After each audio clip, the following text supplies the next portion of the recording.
Charlene here. I see Charlene. Give her Charlene here. You're right back.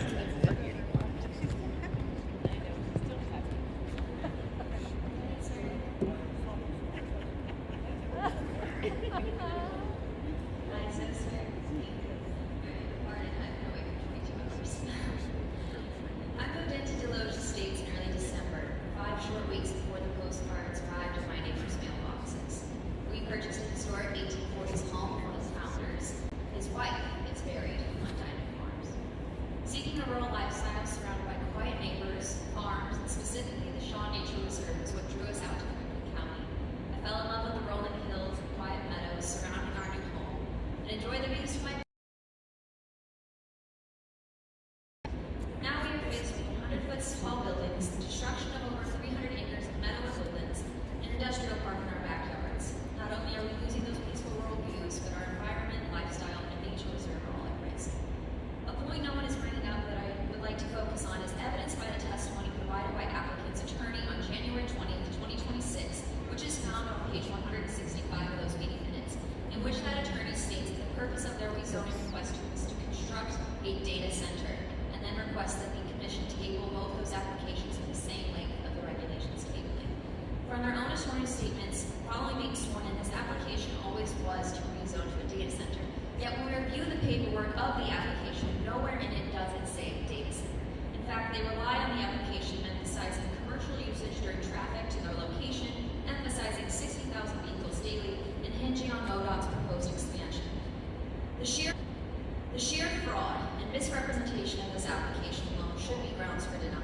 Article 4 of your Franklin County Unified Land Use Regulations in part recommends that applicants making material misrepresentations in their application are subject to revocation permits and a barring of reconsideration for the same request in the future. Following that logic, this application should not receive a rezoning or a permit in the first place, and we ask you to follow those duties to deny this rezoning application. Additionally, this request for a data center, which was hidden from you and us, is frankly not a current allowable land use under the present regulations, hence the zoning being moot. The applicant intended to divert the attentions to proposed future land use map guidance across the industrial highways rather than focus on the fact that Diamond Farms is surrounded by homes, farmland, and nature reserve, is catty-corner to an elementary school, and contains the cemetery of one of our founding families. By misrepresenting the future land use map, falsely combining 74 acres of industrial use with the overwhelming 477 acres of commercial in their statements, and attempting to negate the 93 acres of non-urban future land use recommendation. This fraud is sure to result in a denial as the guidance recommends in Article 4. A note on the promises of data centers that this project, while attempting to benefit the local residents and areas and take into considerations, these are not representative of the data centers that will come into this area. And they're simple promises. They can be pretty words until they are in writing, and the regulations you need to consider with time and diligence. They will not be binding. Thank you.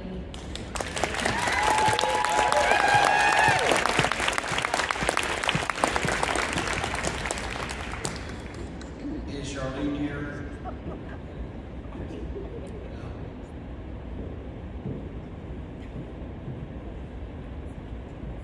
Elizabeth Bennett.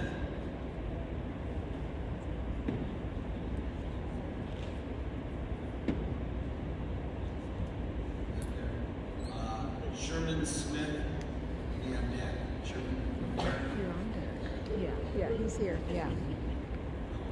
Is Elizabeth here?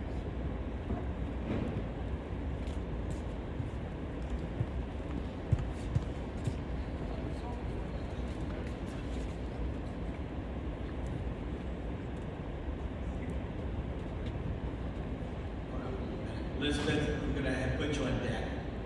See you coming. You'll be next. Go ahead, sir. I'm here tonight to formally propose the rezoning of Sir. Need to get a little closer to the mic and see what Okay, I'm data center. We are told this is progress. We are told this is economic development. But we must ask progress for whom? This rezoning isn't about local growth. It's about $1 trillion industry looking for the path of least resistance to tap into our power grid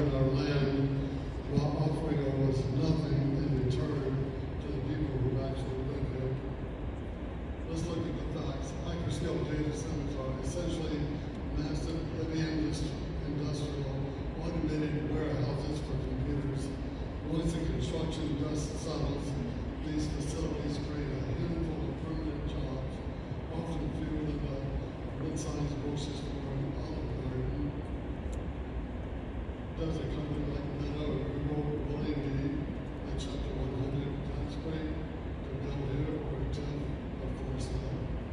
They choose location based on power and private optics.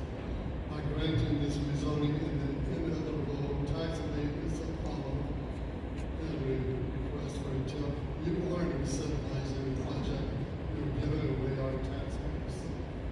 Under the but-for test, this project would likely happen elsewhere in the region without us cannibalizing our own future revenue. When the Diamond properties are rezoned to heavy industrial, the burden on our community shifts instantly. These facilities have massive energy demand to require industrial scale cooling systems that constrain local water resources. More importantly, if this project moves forward under an IDA backed tax abatement, that property and the billions of dollars in equipment inside is wiped off of our tax rolls. That is money that should be going to our school districts, our firefighters, and our ambulance crews. We're being asked to provide the land, the water, the peace, and quiet of our rural landscape, while the tech giants keep the profits and leave us to pay for the roads and emergency service that require. Finally, this proposal is a radical departure from our county's comprehensive master plan. Diamond Farm is part of the character of this community. A hyperscale AI center is with its constant hum of industrial fans, massive security fencing, and 24/7 floodlight is an island heaven industry with sea and rural life. Rezoning this land sets a dangerous precedent to tell every developer that our master plan is just a suggestion and that our quiet agricultural way of life is for sale to the highest bidder.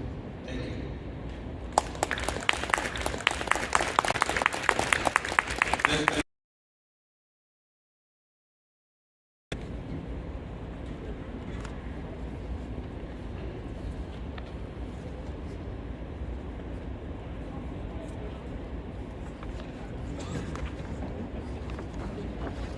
What? Yeah, but your voice. I have written testimony. So weak.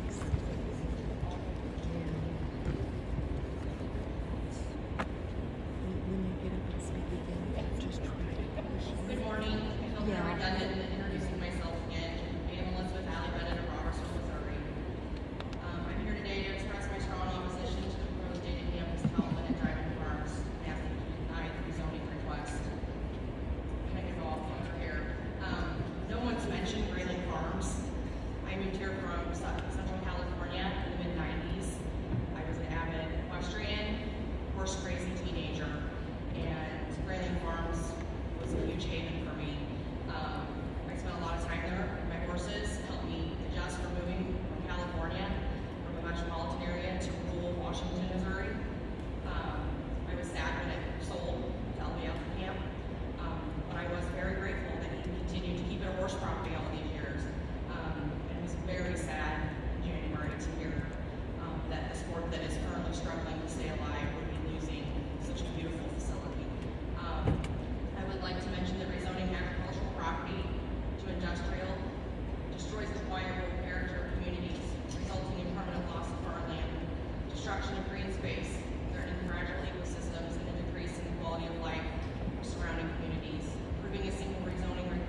properties and the parcels that are listed in the file 250275270. It has to do with the Diamond Farm. I would hope that, I know that Providence paints a pretty picture, but I am not convinced. I am Missouri born and raised, so it showed me. I was raised with the idea that it was too good to be true. It probably is not true. I would like to have a panel to. I would like to request that you do recommend on this parcel of ground for rezoning, and I would like to ask for at least 1 year moratorium on all of this. I know that everybody has talked about the tips and talked about a lot of things about this, and I totally agree with everyone that's already spoken this evening. But I have some questions. Who's to say that data centers will even be profitable in the next 5 to 10 years? Computers used to take up an entire room. Now we carry it in our pockets on our phones. And what happens when the data centers are outdated and the buildings are no longer needed? Some facilities have already been abandoned and the computer components already removed. We cannot afford to lose any more agricultural land in our state or in our country. Company responsible for regular testing and inspections at each building on each site, making sure that it is environmentally free from contamination to the soil, the water, the air. We shouldn't be gambling on a project that might only create maybe 30 to 50 jobs, and though maybe they're permanent, maybe they will not be once the construction crews leave. Most employees will work remotely and most likely out of state or even out of the country. And what about the electronics with that harmonics with electrical? Those spikes can damage our homes, can catch our homes on fire. That has been noted already. And these facilities are industrial warehouses filled with thousands of screaming cooling fans that run 24/7 and back-to-back diesel fuel and battery generators. They do not belong across from our homes or from the Shaw Nature Reserve. Our future is at risk. I hope that each of you will consider this project and say no. Thank you. Thank you.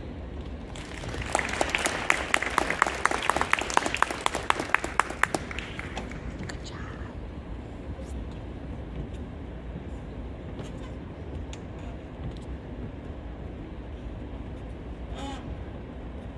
Is Joyce Weber here? Joyce? Thomas Knoll? Thomas? James Boyle? James Boyle here?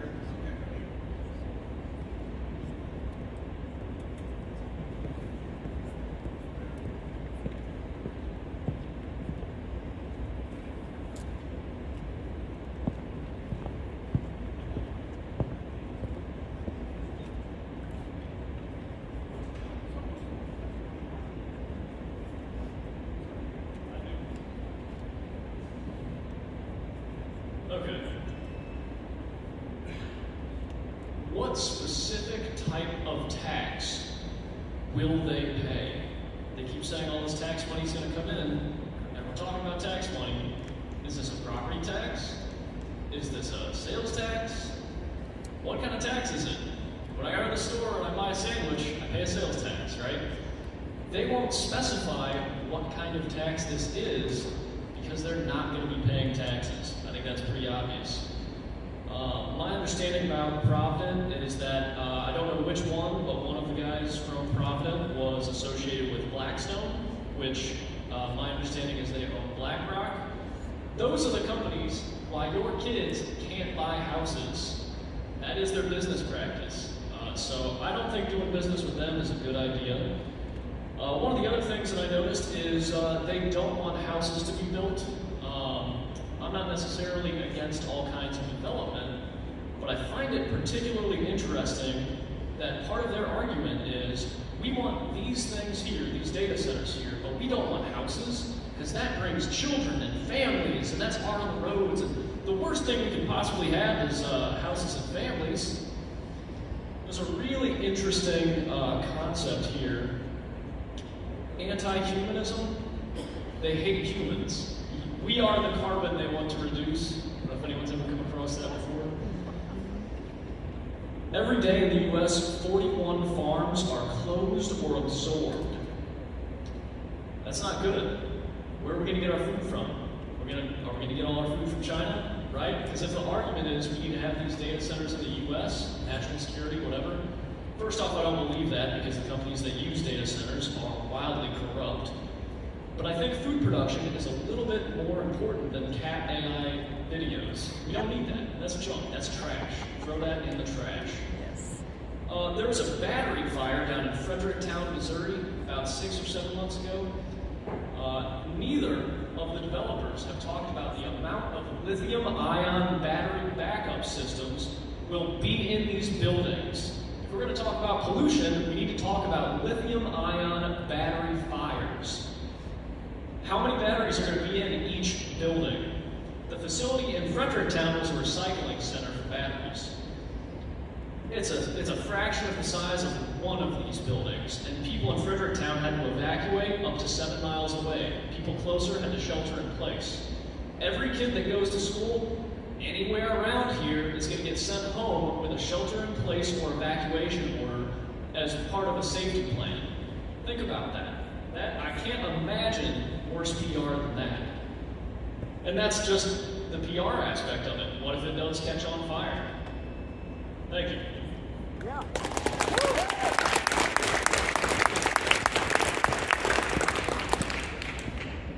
Patricia Schuba. Sam Dean, you're on deck.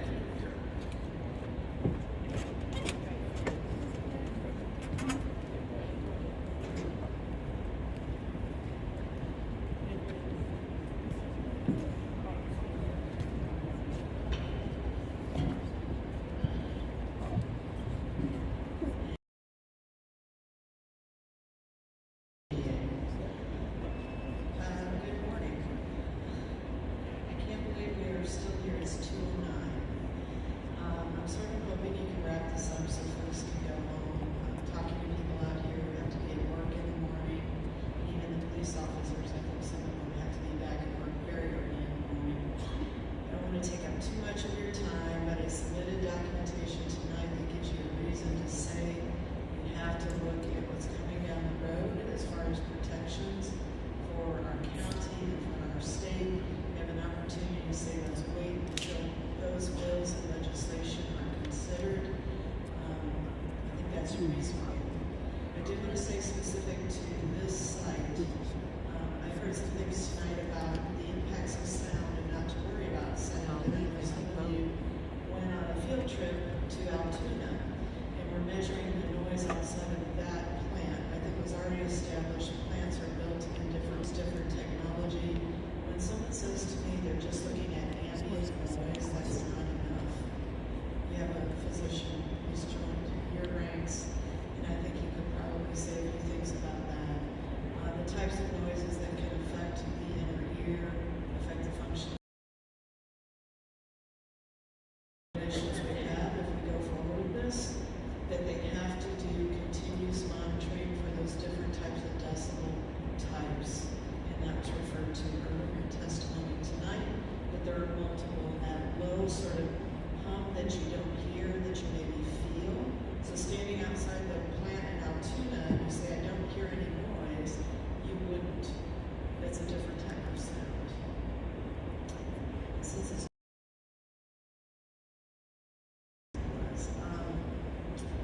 I think specific to the other case, this site says they're going to use closed loop. There's a lot of details there also, but those are not self groundwater likely, and those are chemical laden solutions that are used for that cooling. And again, it was referred to the amount of time that they had to trade out that water, and then in many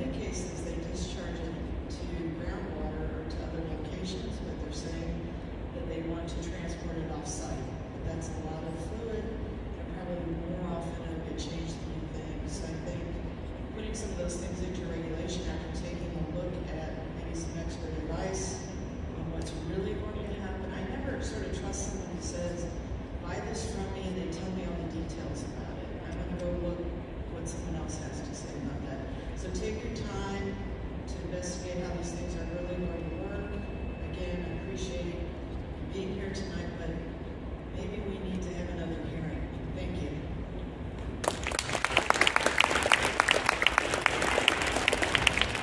Sam Dean.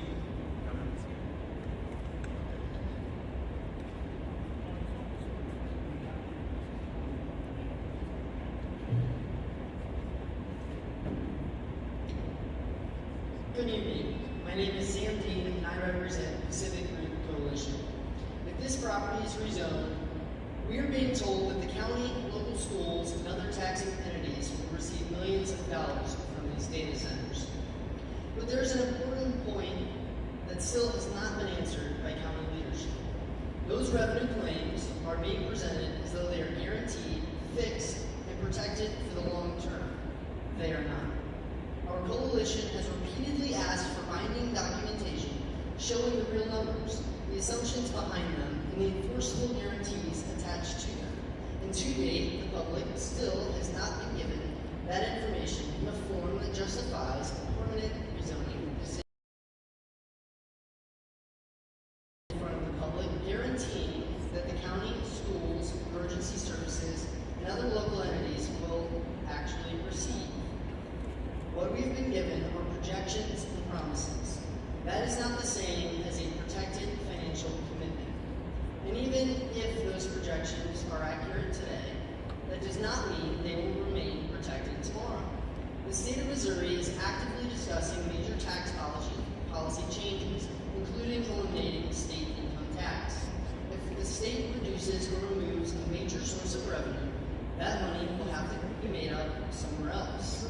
And that matters here, because when officials talk about millions of dollars coming from data centers, they're asking this community to rely on a future revenue stream that is entirely dependent upon laws, tax structures, and funding decisions that can change.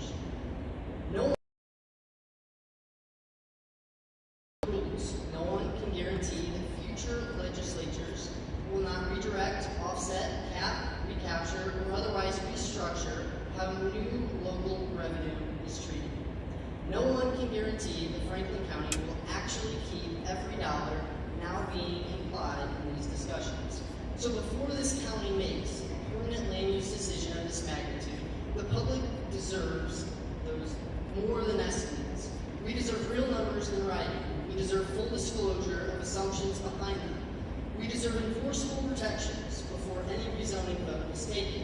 If the benefits are real, they should be provable. If they cannot be guaranteed, they should not be used to sell this project to the public. Please extend this process.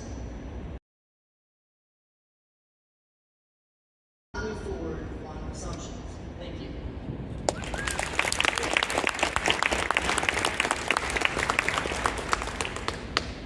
Mark Maxwell.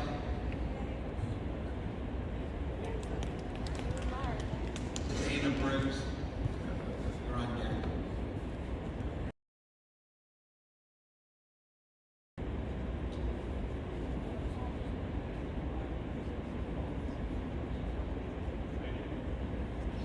Mr. Chairman, I have documents for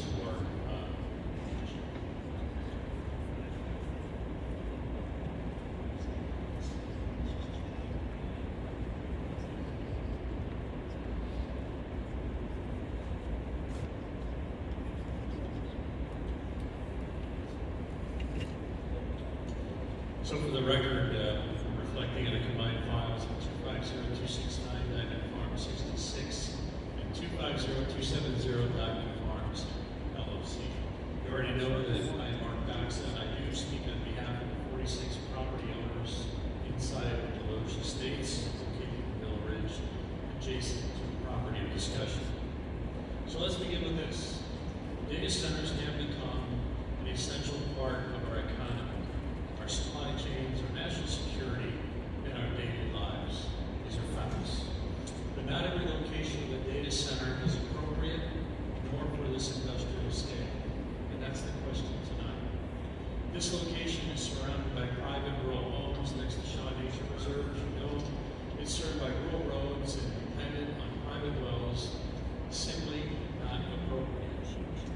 rests on top of the Missouri Aquifer. It is recharged in good rainwater years by 14 inches. Without that, it's not recharged. This proposal would place what is effectively a continuous 24/7 industrial operation in the middle of a rural, private residential and conservation landscape. It's not compatible zoning, it's not thoughtful planning. And most importantly, it directly impacts the rights of the citizens you are here to represent. As property owners, we are entitled to the peaceful enjoyment of our homes and property, free from industrial noise, excessive light, groundwater, for this scale. That is not a preference, that is a fundamental expectation of zoning. On January 20th, as discussed earlier in my previous testimony, this commission made the right decision. Fully understand what is being proposed. As a result, the applicant rescinded their desire to present the file on that given night. But here we are. Again, just 2 months later, respectively, we have yet to achieve sufficient data center regulations, a good decision. And on this property, we are concerned with water usage, groundwater impact, certainly electrical demand, grid infrastructure. And let me just point out for just one moment that we can combine the two properties tonight in question, Beltline and Diamond Farms, both of them. They are going to consume approximately the equivalent of 95% of the output electric from the Ameren power plant. Just think about it. That's the pressure that's going onto the grid. The environmental impact of Shaw Nature Reserve has been discussed, and certainly the long-term effect on our property values and property owners. Consequential land use decision will change the landscape forever. Rural residents were here first. We did not move to the city, but to the countryside. So because you established this precedent, it does not apply to just one property, it applies countywide. I want to remind all of you that we respect the decision and the work that you do, but please look out for the health, the safety, and well-being of the nearby property owners. Thank you.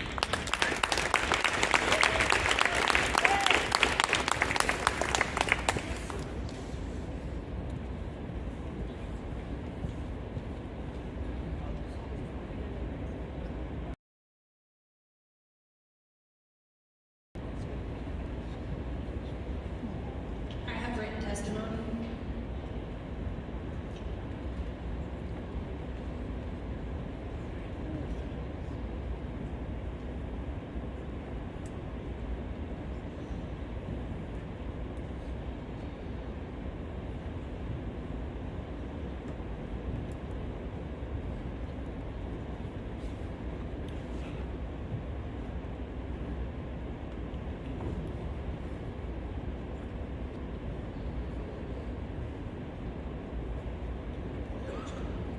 My name is Dana Briggs. I live here in Union.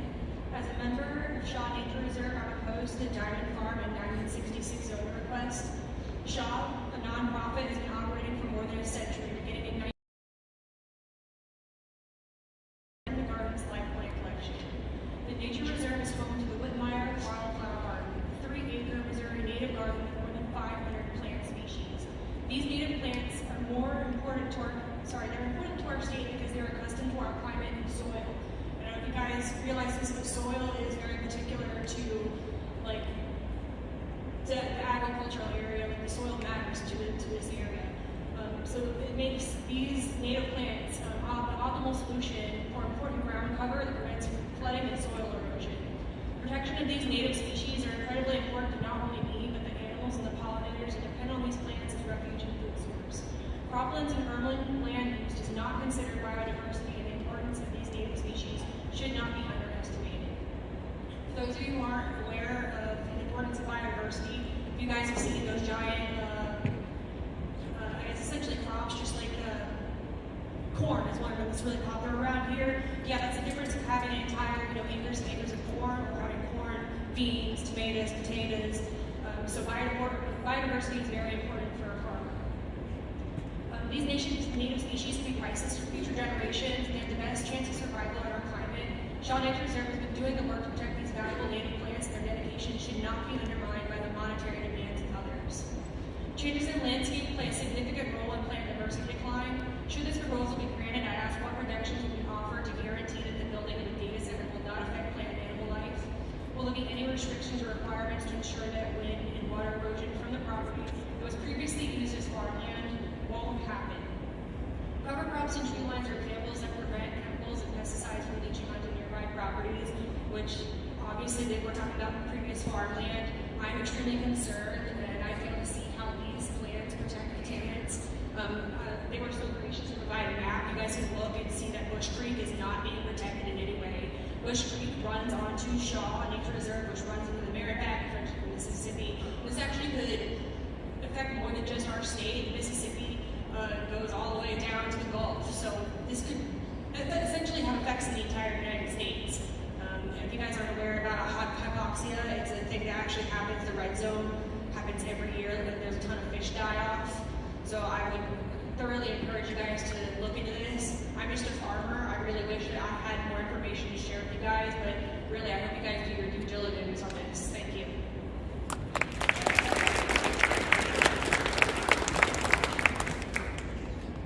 Ann Hayden. Greg Helton, you're on deck.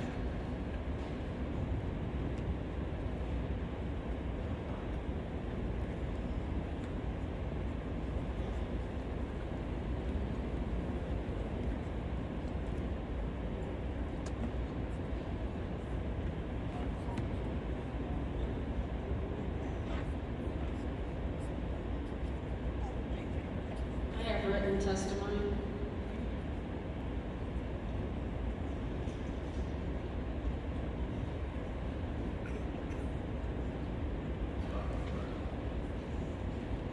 Okay, my name's Ann Hayden. I live outside of Pacific. I'll make this really short and sweet because I'm tired. I just think you should slow it all down. I mean, there's a lot of information that you get given that could really be helpful. You know, I've heard people say things like Provident had in their letter that there's no impact. I want to see the proof. I'm from Missouri. Show me.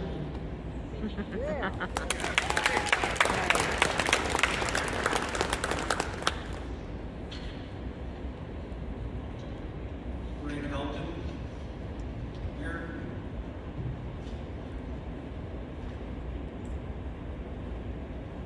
Jennifer Moody. And Amanda Kilo, you're on deck.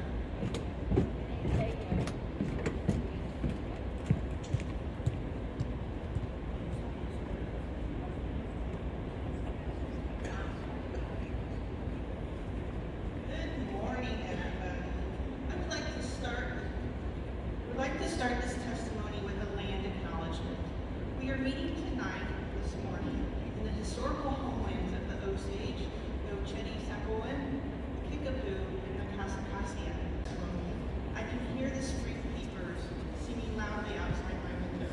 It is a peaceful sound, signaling an end to a long, hard winter and bringing me a sense of well-being.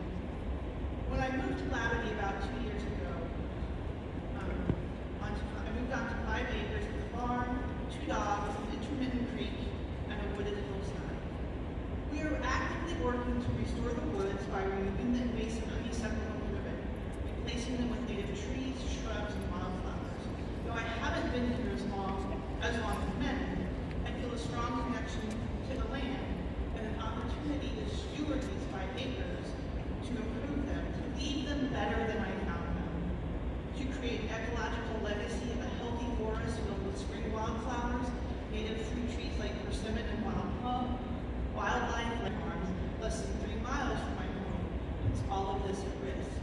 Even more is the risk proposed to, even more than the risk proposed to the small plot of land I am stewarding, the Diamond Farm Hyperscale Data Center poses a great risk to the Shaw Nature Reserve. For over 100 years, Shaw Nature has been a place where people come from around the world to experience the beauty of the Missouri Ozarks. The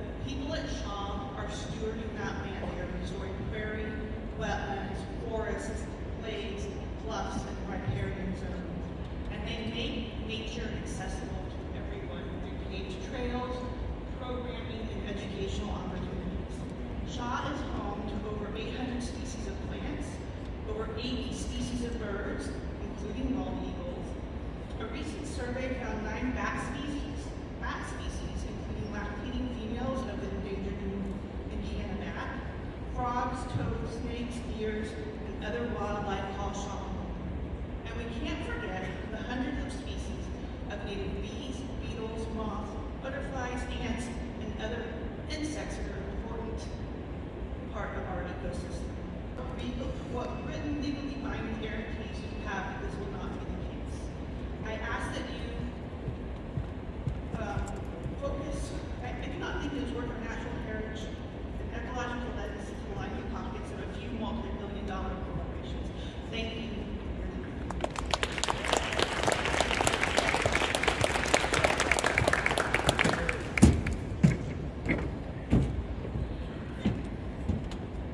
Hello, my name is Amanda Teo.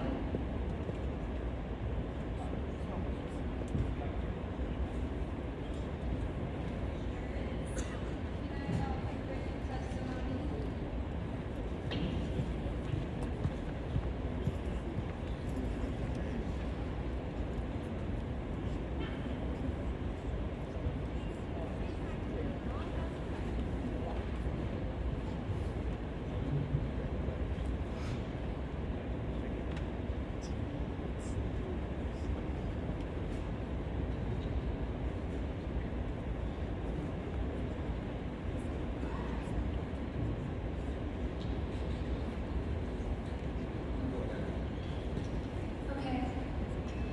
I'm not even sure where to start because we're here at almost 3 a.m. We have a doctor here who might be able to speak to sleep deprivation, but yet here we are pushing through so that you all can make a recommendation, which I think is actually insane because you have had people come here without most of the people who are going to testify. Why? Because they had to go to bed.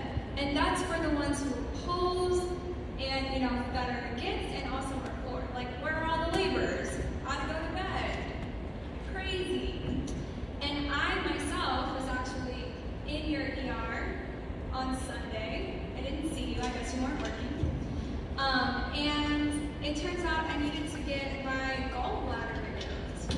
Guess who wasn't getting their organs removed today? Me, because I'm here testifying, watching this guy play word games for 7 hours and these other people say hollow things.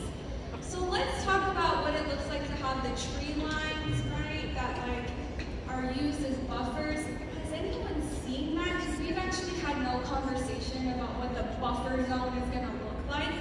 But if you're up for another field trip, I am very happy to take you to Champaign where there is a buffer and it's taking years to actually grow the trees for the buffer. So anyway, that hasn't been talked about at all, but so anyway, let's just continue on Provident. So none of us have seen a Provident data center in real life. None of us have spoken to anyone who lives near one. As a matter of fact, we can't even look on their website because all of the ones on their website are AI-generated renderings instead of actual photographs of real facilities. Why not? Why are we even here? But anyway, so those are questions I would think would need to be answered. And what I'm imploring you all to do is to use discernment. Because if we think back to like big tobacco in the 1950s, research was released claiming that cigarettes might not actually be that bad for you. But later we learned that much of that research was financed by cigarette companies themselves. And so the point is there's a lot of information in the world, a lot of it that contradicts itself, and that's why your discernment matters. That's why your critical thinking skills matter, and it means asking hard questions like who benefits this, who's financing this information, and who is left out of the conversation. Because guess who's been left out of this conversation? Us, me, my parents, my kids. And so my mom will come up and she'll talk about how they live in a property that backs up to whatever the heck it is that Provident wants to put in. And it sucks because we haven't been part of any of those conversations. So, all right, I'll give you back your 5 seconds. Can we all fucking go home?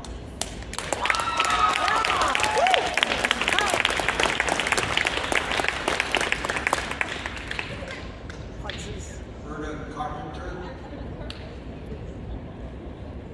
Andrew Knott. You're on the next.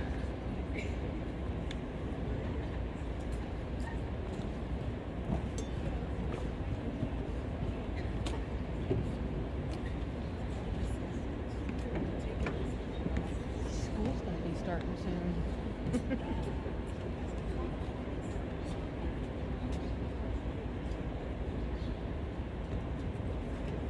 written testimony.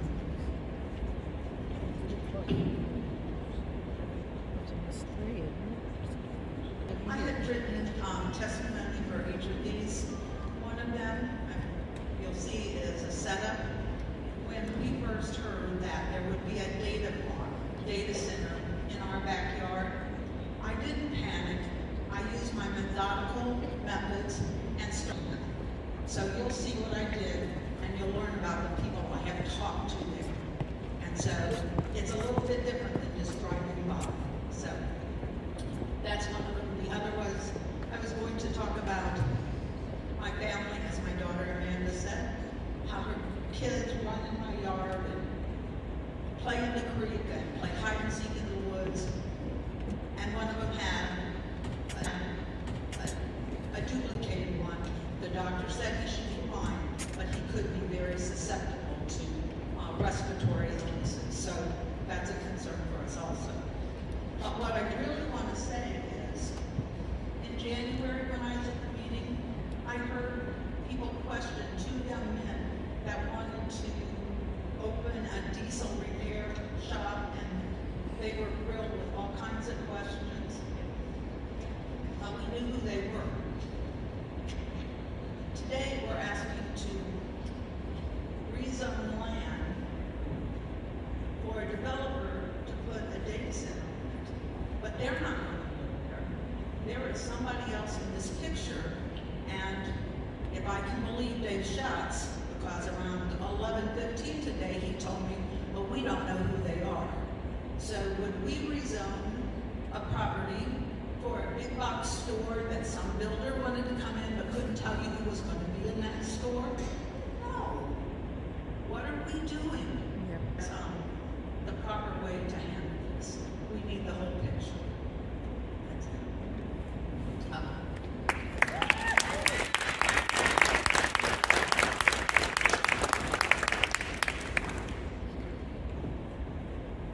Kelsey Everest Meyer.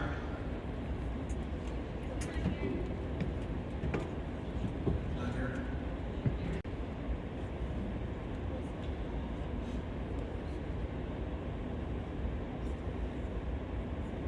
Jessica Nicodemus.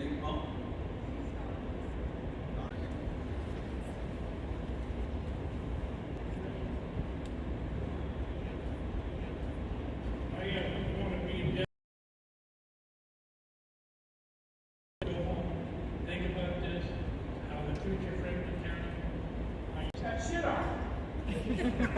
They're dangerous. You guys are biting like the suckers in the pot. I don't understand why it takes this long for you guys to make a decision on this. I understand that, I got one question I know you can't answer.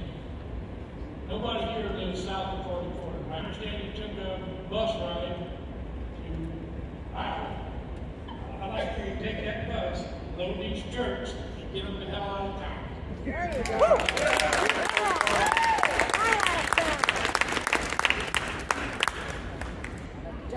Dean Steiger.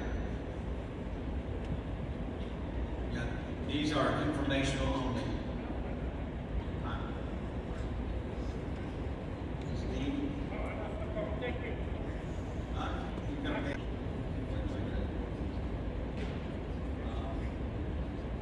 Chairman, will entertain a continue. Okay. I'll amend it to include file 2500270. I need a second. 260037 BLE Land Holdings LLC. The applicant requests to rezone 12 parcels from the W zoning district to the A zoning of the Merrimack River and the Howland Township. Facts. The applicant would like to rezone to the A district. The intent of the A community trade area. The surrounding properties are zoned W.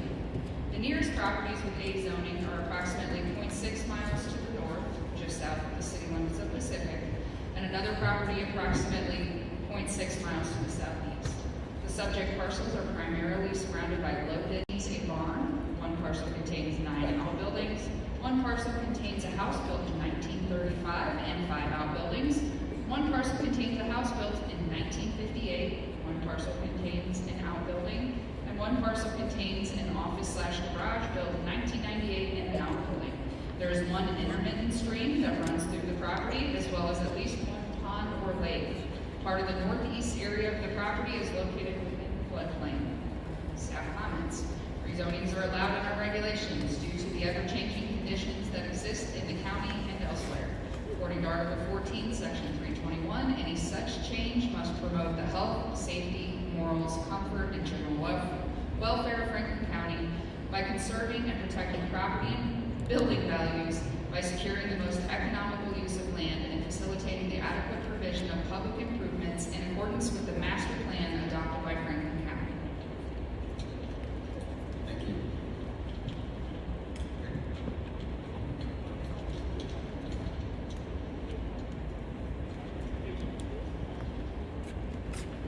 Good morning, everyone. I had no idea we'd be here at this time. We tie obviously does me no good since we're going for St. Patrick's Day. I'm here, Kurt Boss, local attorney. I represent Beltline Energy and BLE Land Holdings and their application to come before this commission to rezone their property, as you heard from the W zone. Dedication is above and beyond the call of duty, especially when you're not paid. If I could have everyone pass out the handouts that we had. That's what's going to serve as our program this evening. And rather than hearing me talk, I thought it'd be more appropriate if you hear from Mr. Sanders and a representative of Beltline who can answer your questions more specifically and the information in the program. So turn over the rest of my time to Mr. Sanders. Ask any questions of these jokers. You didn't ask any questions of this. Can you get some more here, please? And do you remember, like, someone pointed out with Roberto, those two young men that were accused of passion on January 20th, and they asked them all kinds of questions. Why haven't they asked them any questions? Good morning. It's the first time I've said that in the zoning hearing. Appreciate your endurance. I've been here for a long time, so I'm going to do my best to keep this short. Live in the crowd here tonight. Endurance, party folk here in Missouri. Great place to be if you're an employer and hire out people. So, as you heard, Beltline Energy is requesting rezoning to the A zoning district. The project site is outlined in purple in the handout that we've given to you. And as you'll notice, there is a parcel of A zone land half mile to the north and a parcel of A zone land half mile to the south. Our project exists in a zoning pocket in between two precedents for A. The project site is adjacent to the City of Pacific Industrial Area and the City of Pacific's wastewater treatment plant. Our project footprint is uniquely well suited to align with the existing character of the area, support the infrastructure needs of the project, and meet the proposed data center regulations for Franklin. Moving on to the next page. Again, focusing on the position. Close proximity to the City of Pacific's wastewater treatment facility and the industrial area of the city. We're also, very importantly, located along Amber's electric transmission infrastructure. These data center projects cannot exist locally, and all critical infrastructure needed to support our project exists in proximity. We are a large tract capable of accommodating the data center and the data center setbacks as required by Franklin County. Moving on to the next page. We're moving as quickly as possible, given that it's modern data centers must be near high voltage transmission lines. Amber's transmission corridors are primarily in the northeast part of the county, and to meet rigorous county data center standards, a large footprint is necessary to support an insular campus that directs the noise inward instead of outward. Current A and G zoning districts comprise this.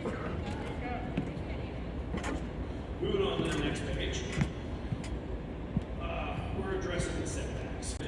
Vegetative setback, coalition group podcasts, community meetings, documents that have been published on Facebook groups, all the 800 at these hearings, some for, some against. And of those, the text Oh. The total potable water demand is expected to range between 10,000 and 20,000 gallons per day, roughly equivalent to 50 to 60 homes.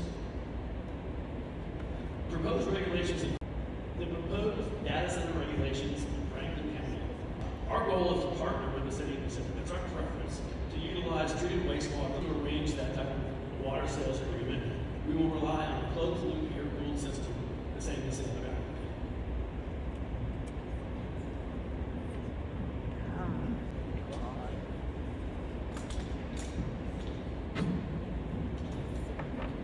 Sorry about that. So moving on to electric rates. We've heard a lot of talk about upward pressure on rates. The Missouri PSC approved Ameren's Missouri Large Load Rate Plan in 2025 to manage users with large electricity demands like data centers and to avoid impact on other existing ratepayers. Data centers must pay a transmission level or distribution level for consumption. We are obligated to enter into a 12-year service agreement with Ameren, and that allows the utility to plan upgrades and maintain reliability and protect existing ratepayers from upward pressure. Included in the large load rate plan, passed in 2025, is a revenue sharing mechanism, meaning that and the benefits exceed the service costs, there will be revenue shared with the existing ratepayers. So these large data centers that are coming onto the Ameren grid have the potential to put downward pressure on rates. Additionally, data centers drive new grid investment, including investing in deferred maintenance costs.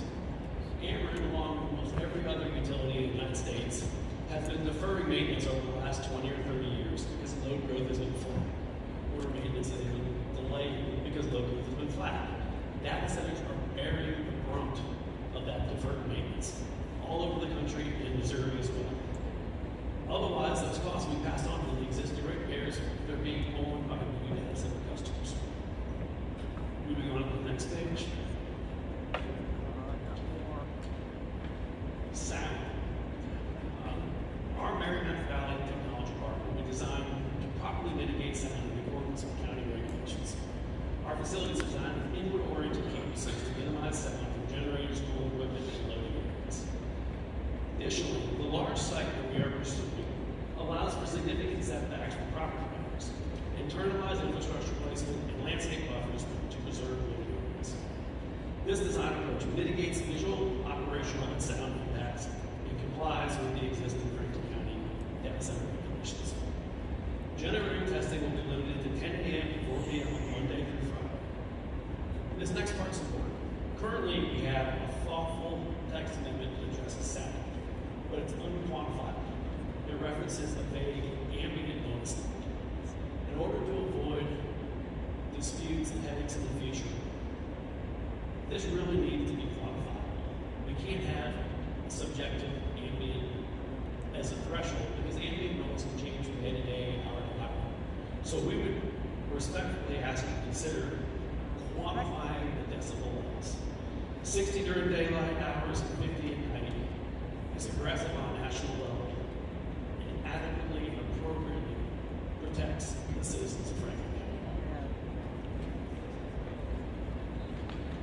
Turning the page, touch on economic development for a lot of that tonight.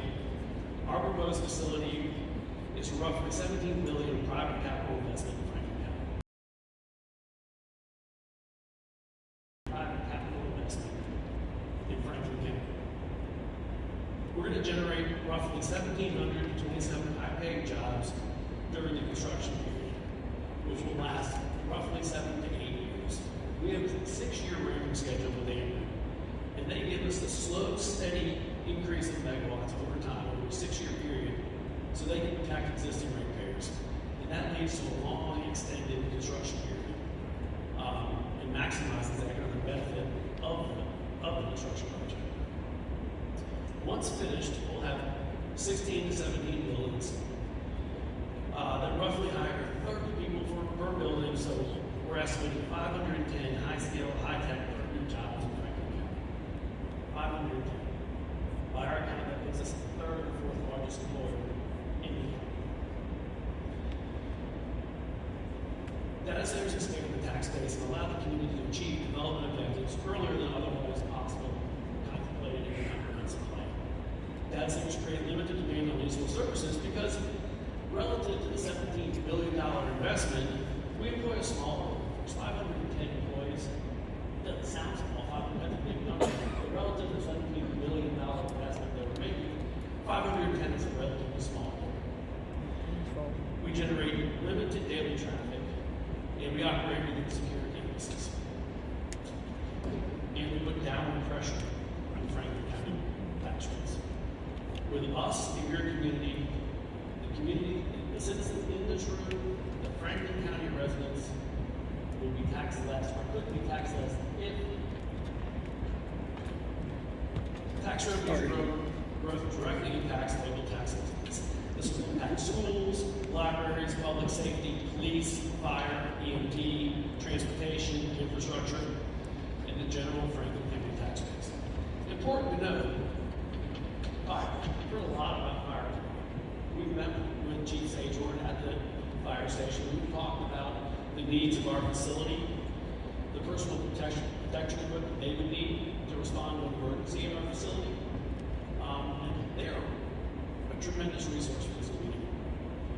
They have given us 100% assurance that they were here tonight that said that they are prepared and capable of servicing the facility of this sort. There is some new equipment that they will need, and the projects have made a commitment to them that we will cover any new personal protective equipment, trucks, ladder trucks, fire equipment needed to appropriately protect our facility in the case of an emergency.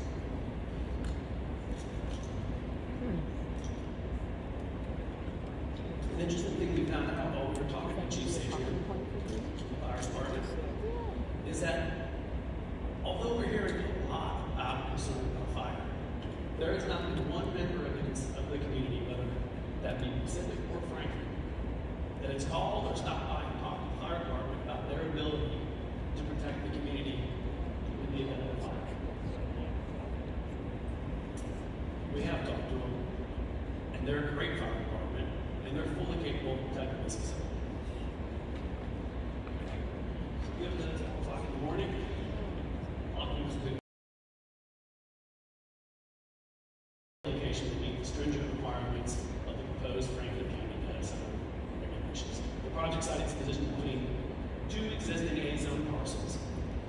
We're in proximity to the City Pacific Industrial Park, and we're just directly below, just south of the wastewater treatment plant. The community-focused design and outside economic impact align with Franklin County's master plan and objectives for economic development and for quality job creation. We appreciate your consideration tonight. We appreciate the endurance and the perseverance to be here this long, here this public hearing. And it's not all. I'll stop talking and take questions. Anyone have questions for the applicant?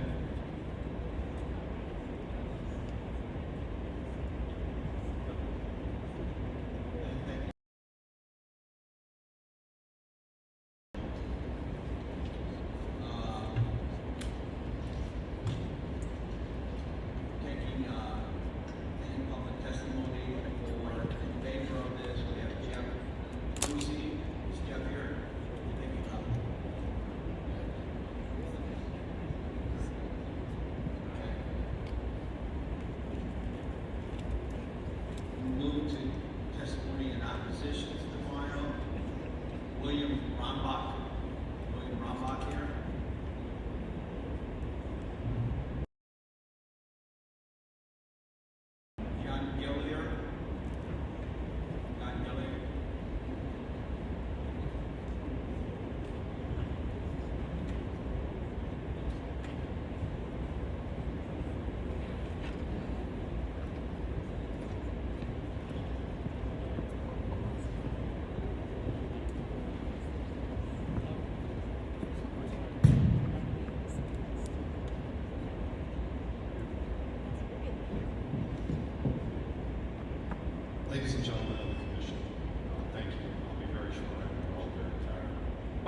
council members and Watsons, who are obviously very concerned about this project. First, I want to say that I am very impressed with the quality of the comments from the public tonight. I think they've given you quite a bit to think about, quite a few issues that I'm sure most of us haven't thought about, given the different areas of expertise that many of these people brought to you tonight. One thing is very clear from all the comments. There is a lot of issues, a lot of questions, a lot of things that are unknown as of now. If you listen to the developers, everything's perfect, everything's fine. But I know you're not. You weren't born yesterday. You know that you have to do your due diligence, that you need to get independent answers, that you cannot take them at their word. Not in this day and age, not in that industry. There are numerous issues with this project. First, the land is pristine rural land, bordering the Merrimack River. You're going to run a hyperscale data center on rural, pristine land in this country. Isn't there enough other land available that's not pristine, it's not agricultural, that doesn't border the Merrimack River? This seems wildly out of place with the land use regulations of this county. Most importantly, you have the power to control the outcome. You have the power to require that the developers submit their plans to you in a way that you can fully analyze them through experts that you retain yourselves who answer to you and not them. And yes, they can pay for it. If they're going to spend billions of dollars, like they say, then certainly they can afford to do that for you in the county. In short, I strongly urge you to table these proposals until such time as you can fully evaluate all the issues using appropriate studies and advice. Clearly, we're not there yet, and I hope that you'll give that due consideration. Thank you.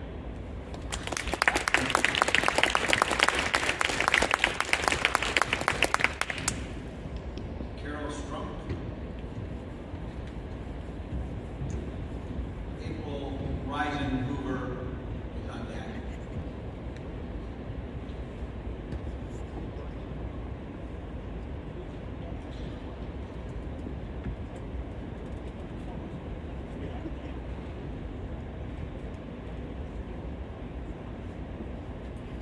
Testimony, please.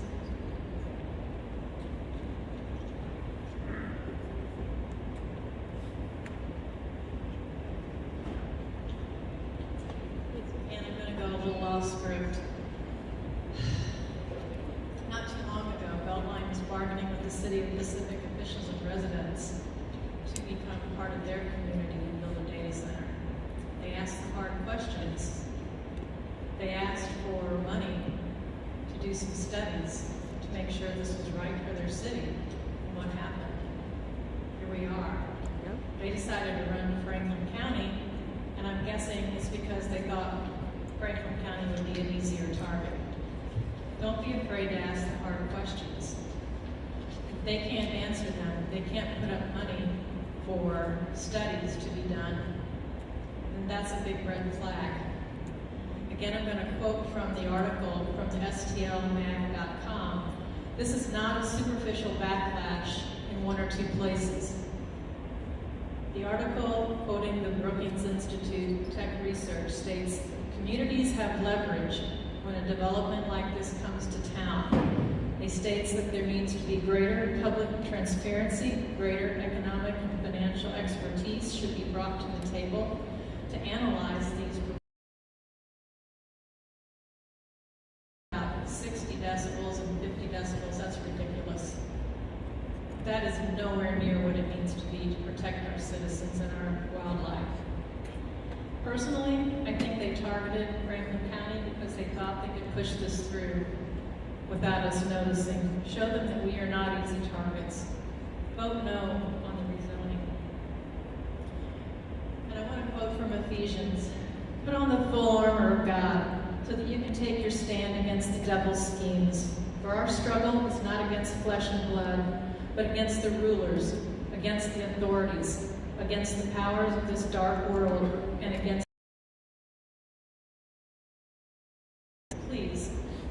our first line of protection. We're counting on you to protect all of the citizens of Franklin County. Thank you.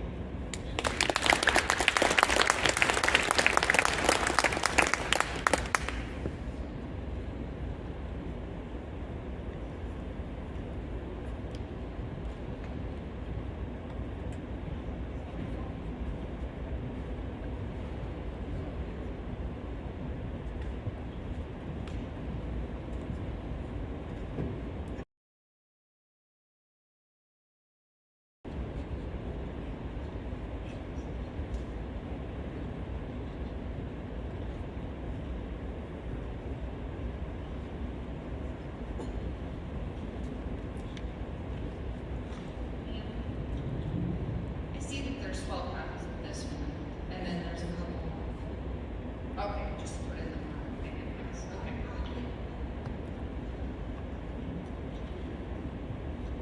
My name is April Kathy Rice Hoover. I'm against the rezoning of the agricultural area by McLaren's Farm. I'm going to tell you my story. My parents moved to Catawissa in 1980, buying up land around them over the years for a family compound. 5 families now live there, including myself, on 35 of the 160 acres, which abuts to the west side of the McLaren's property, which is the site of the proposed hyperscale Walmart that will be 80 feet tall with 100-foot water cooling towers. Several of my children are planning to build on the property. One has plans for this summer, which would be 250 feet next to the site boundary, until this. I knew nothing about an AI data center until 2 months ago. People said, "We need these." I decided to find out myself. After hours and then days of research and sleepless nights, I know now what they are about. Think of your worst nightmare: losing your 401k overnight, someone robbing your house, hacking and draining your bank account, or receiving this, and then multiply it by 10. That is what my family and thousands of other families living in Pacific and surrounding areas are experiencing. Into their homes, as well as the future of their children and grandchildren. The building, I understand, takes 6 to 8 years. So day one, we will hear the bulldozers roll in, tearing down trees, digging the 16 building foundations, putting up 100 feet water towers, and destroying the animal habitats. The dust will blow into our 8-acre lake, on our house, in our house, and will clog our nostrils. I already have to use an inhaler twice a day because of COVID, and I have bad lungs. So the runoff also will pollute the creek that runs into the lake and pond. Who's going to pay for the yearly upkeep of Highway O, which MoDOT just repaved? It's a beautiful road now, there's no cracks, but with all of these trucks that are heavy with concrete and gravel, it's going to destroy the roads. Rezoning land are changing the rules to force a project into a place that does not fit naturally is wrong. You need help wrapping this up. Zoning is supposed to protect orderly land use compatibility. In closing, my family and the 1,000 other homeowners in Calhoun Township and surrounding areas beg you not to ruin our quiet, peaceful environment. And I close my account at Washington Bank this morning.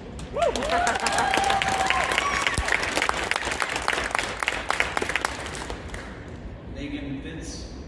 Megan, still here?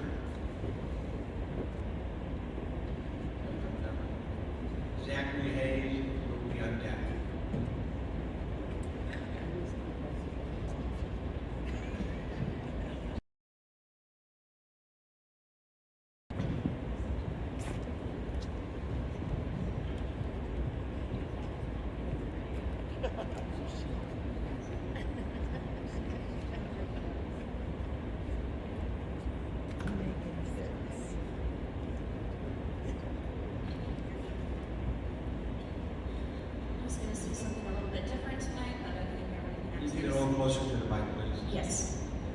was going to say something different, but it's been all covered, so at this late hour, I would like to leave you with something a little bit different. I do live in between both hyperscale data center properties, so this applies to all of the issues tonight. I can't compete with free. I've seen these images and essays all over the web, slices of our photos and data, brown, round, all look the same, sound the same as each other. Each one costs no less than 3 water bottles per generation and a legacy of unwilling artists. I drink that per day, and I need to eat and sleep and breathe. But who would pay me money if they get what they want for free? For the cost of a prompt, destroyed trees, dirty air, polluted water, endangered species, chronic illnesses, disappearance of stars in the night sky, fights and no contact with family, damage to our food and the bees. Who would enjoy the sunshine when we can't breathe? But people don't like that I have the morals and capacity to say no. Because I am human, I am not a robot, I don't eat data. I am not a millionaire, I work for my existence. And I want to record that existence in marks on the surface, in paint and ink and written word. Things to pass on when we die, to live long past my legacy. But I can't compete with free, though it is much more expensive, as you can see. How sad is that for all the angry, lonely, hurting people around me? Thank you.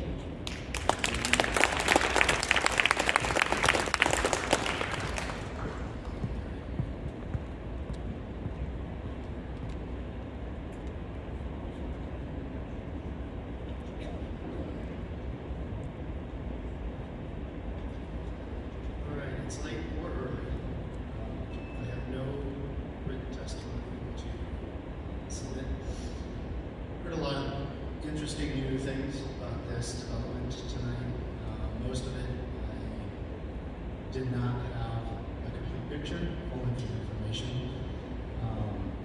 I would ask that you refer to file my testimony for files 250269, 250270, and 260036 regarding data centers in general and the issues that we have here in Franklin County. A couple things caught my attention. So 7 to 8 years of construction, also 12-year. This information, I hope you do. Is that to be consecutive, one after the other, or concurrent?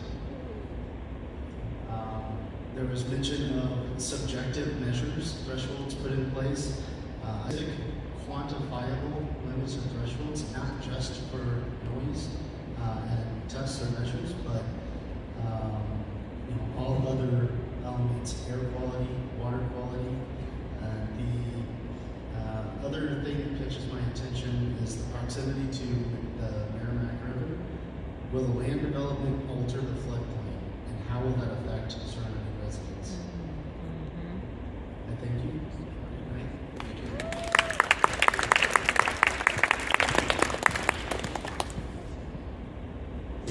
Nicole Leo Montheimer. Nicole, are you there?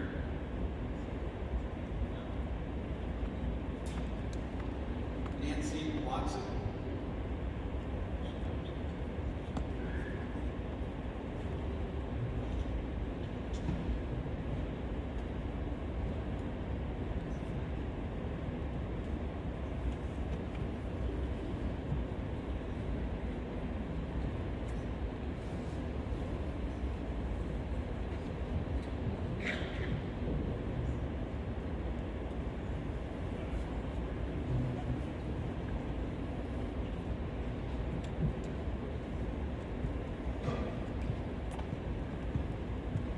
You can take that out if you want, that makes it easier. I have written testimony.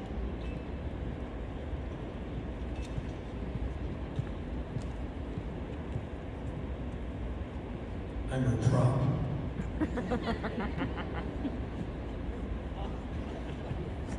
I'm her prop. He's got pictures.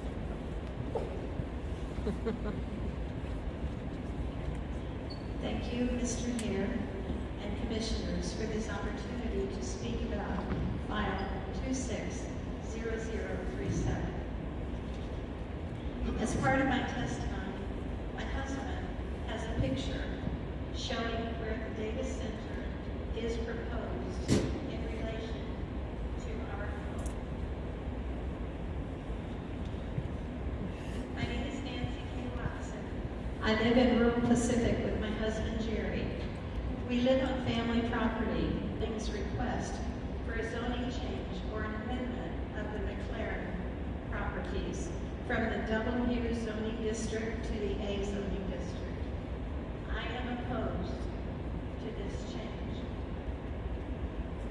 You now have a copy of a zoning protest. It was delivered yesterday to the Franklin County Clerk. The protest reads as follows. We, the undersigned, do hereby protest the following proposed zoning amendment before the Franklin County Planning and Zoning Commission. It concerns the rezoning of the following properties.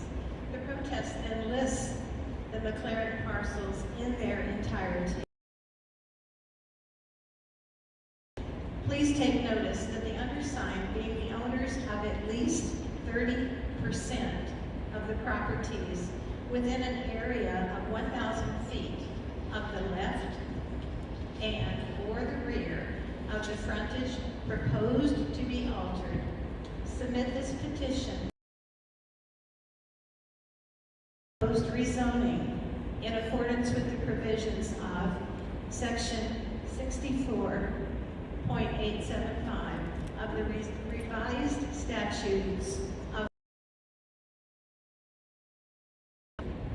the protest must be given to the Planning and Zoning Commission before they vote on rezoning amendments. That has been accomplished. The protest was signed and notarized by not 30%, but 100% of the property owners on the left side of the proposed data center. The citizens living in rural Pacific moved to the countryside to live in a quiet rural setting. Some families added to their land in the hope of leaving legacy property for their children and future generations. A data center next door or nearby will make our land uninhabitable for us or future generations. Data centers do not belong on farmland or near homes or nature reserves. Commissioners, please resist the pressure from the developers and their backers. If you vote later this evening, and I request you delay voting to consider these public comments tonight on application file 260037. Thank you. Mr. Watson. Can I get a picture of that, please, so I can put it in the record? So they did the Yeah, petition, Lady and they had it notarized. They did the petition, and they had it notarized. And according to the law, it was supposed to be given to the planning and zoning before they made a decision. Duker. Yes, they're in trouble.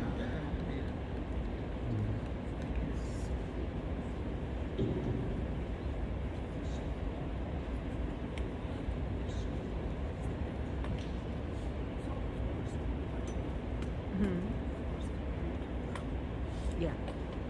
Exhibits.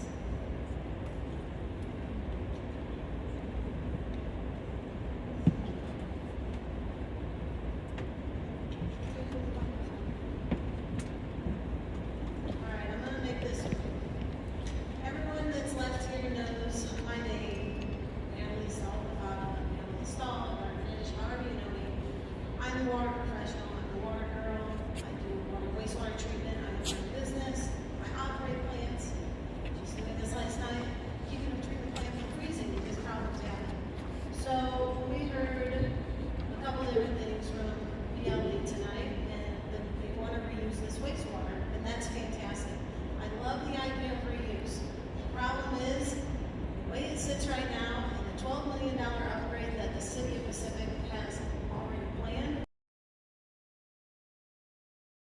They're going to need for their facility. Everyone that I've talked to in the industry has agreed with me on this, that it's going to take a substantial amount of money to upgrade the facility. So, that being said, I wish it would be a 100% rainbows and butterflies situation, but it's not. It's going to take a lot more work, and I know what that treatment plant is about, and it's going to need a lot more work. Another thing that they failed to talk about was that the close proximity of the facility, the proposed data center versus the wastewater treatment plant, it's very close. Well, you didn't mention that A, it's a half mile away. B, you have to bore underneath the Merrimack River to get this purple pipe to get the water back and forth. It's doable, yes, but it's a huge undertaking. So that's something else that's going to have to happen. You got to go under the river. And I'm going off of my notes here, so I'm going to also remind you guys that land use in the master plan, we've talked about this master plan, it allow and encourage industrial development in appropriate areas. Yes, hello. McLaren's property is not an appropriate industrialized area for this, and it should never be situated for that. I don't even know.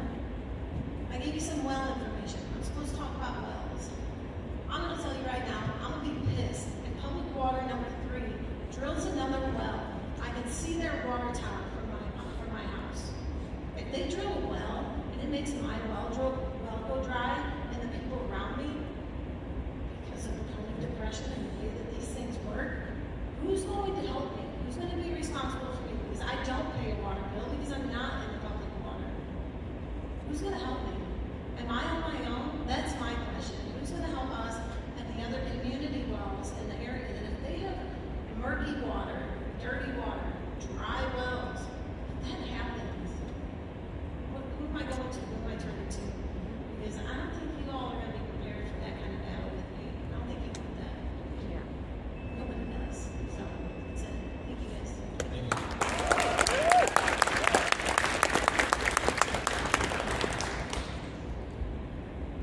Is Emily here?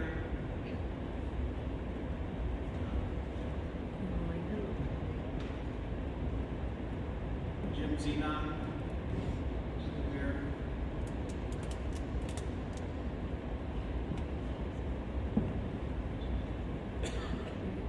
Renee Bollinger?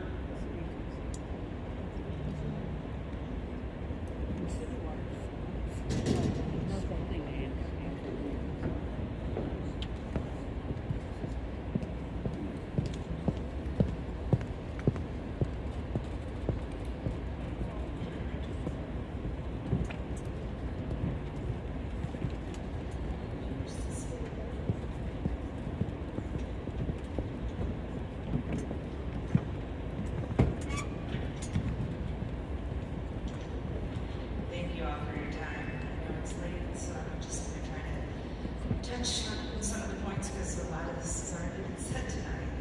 My biggest one is the Chrysler plant in Benton, Missouri was 303 acres.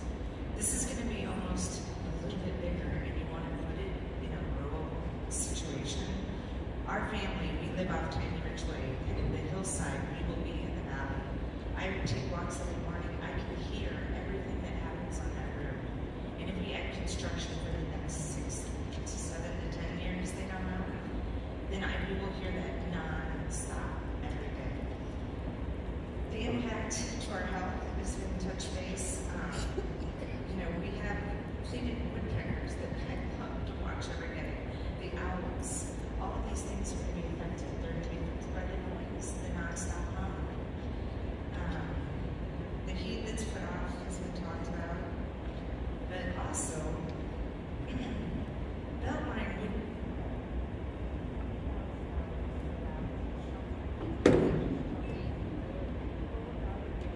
I'm sorry, ma'am. Hold on 1 second. Your microphone had probably gone dead.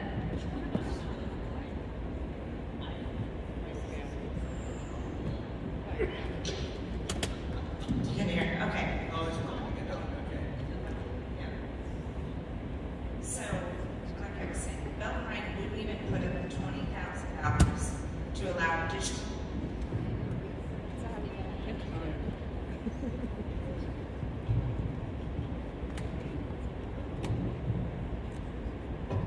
Test, test.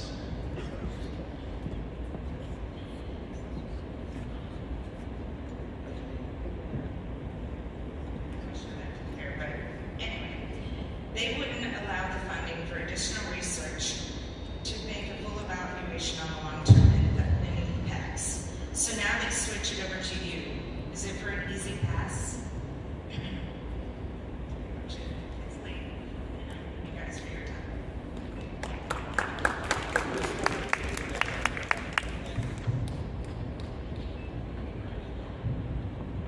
Eugene Bell, Eugene, and Michael Lautner, you're on deck here.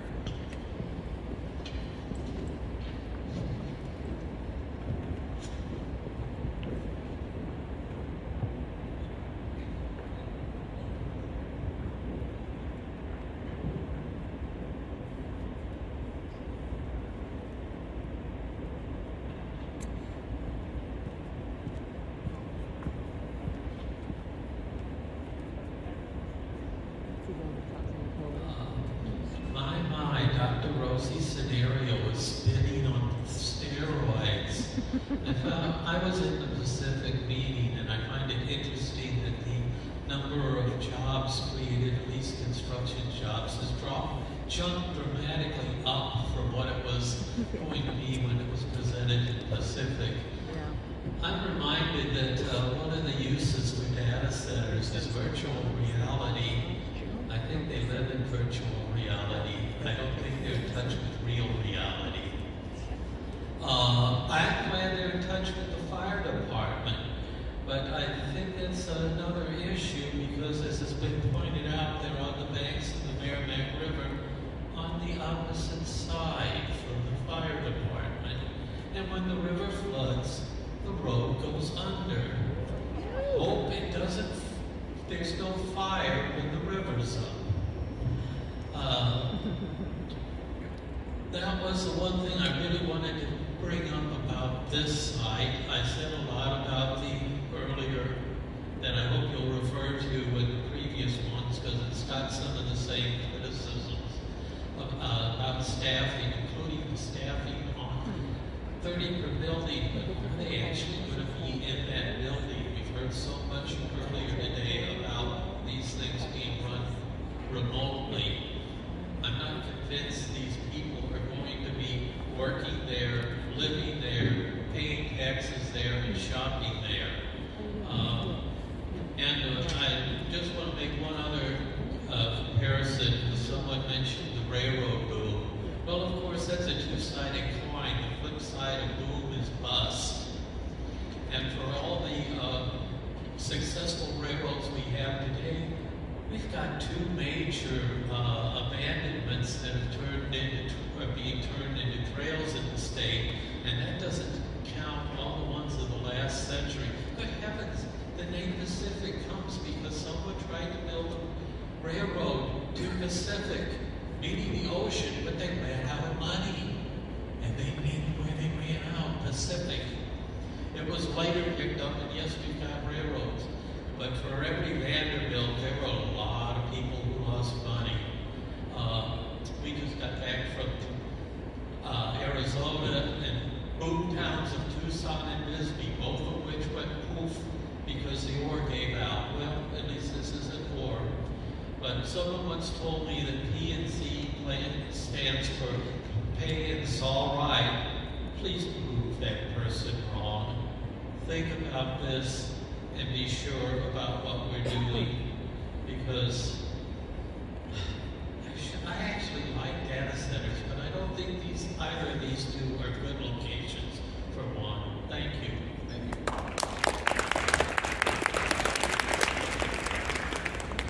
Is Michael Lautner here?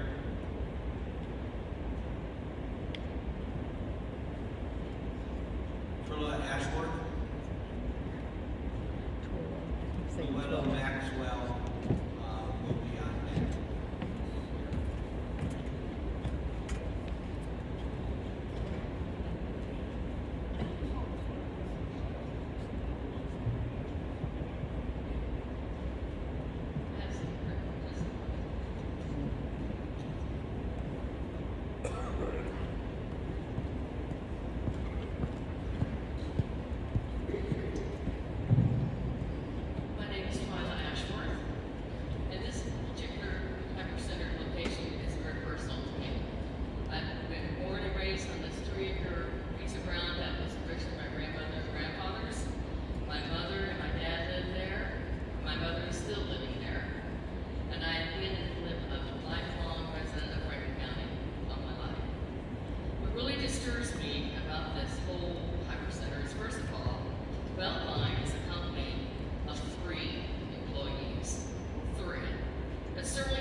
anyone else's home who borders the Cyber Center. And there are several people whose homes that do border the Cyber Center.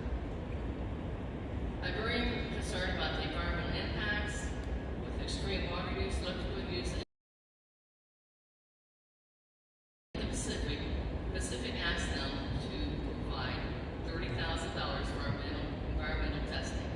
They said they couldn't get the money, but yet they could still afford to pay Mr. McLaren millions of dollars for his land, and they still cannot afford to pay feasibility studies. I don't like that. I don't think that's right. If they can afford millions of dollars, they can afford $20,000 to $30,000 for environmental impact studies. I'm very concerned about the diesel power generators on the 16 building site, which, by the way, will completely cover up the length of my 3-acre property. My whole eastern side will be nothing but buildings, and they only want to do a 300-foot buffer zone. Actually, a 1,000-foot buffer zone is too close to a person's home. And I want to know, are these diesel power generators, is there going to be diesel storage tanks on this property? And if so, what happens if the diesel fails? Who are we going to call in case of an emergency? Are we going to be given any numbers if there's someone there? You need to wrap it up. Okay. And I'm really concerned that if this thing is ever decommissioned, what are they going to do with all 16 of these buildings? As property owners, we should not have to see this as our permanent view on our homes. Thank you.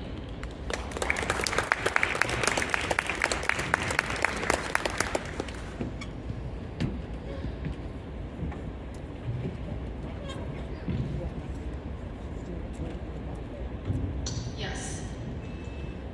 I would like to say to our community, I tried to make this meeting accessible with the planning and zoning administration.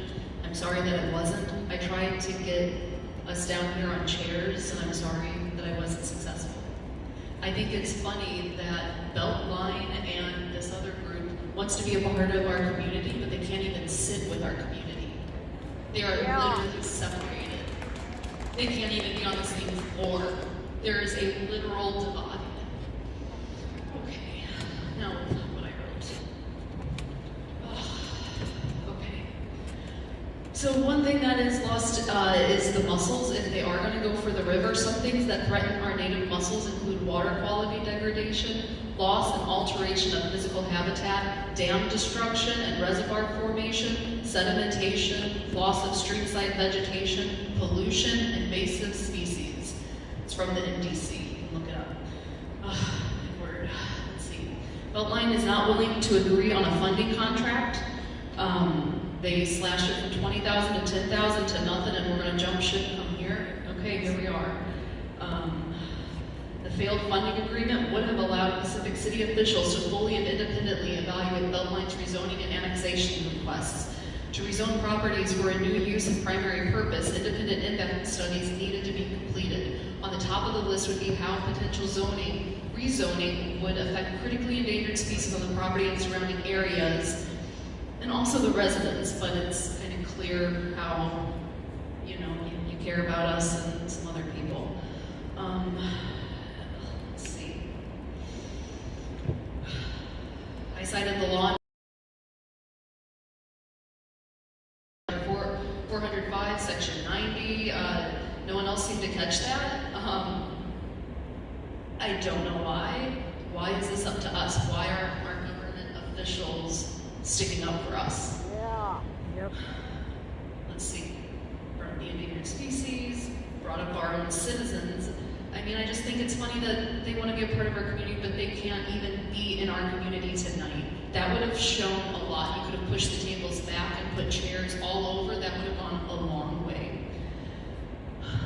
Let's see. Beltline is not willing to agree on a funding contract for impact studies with the City of Pacific, Missouri. This funding disagreement led to Beltline Energy LLC and Ryan Sanders' abrupt withdrawal of the rezoning and annexation application with the city on February 25th, 2026. These rezoning applications from agricultural to industrial will pave the way for more destruction to our beautiful farmland and damage critically endangered animals that rely on our rural atmosphere and ecosystem.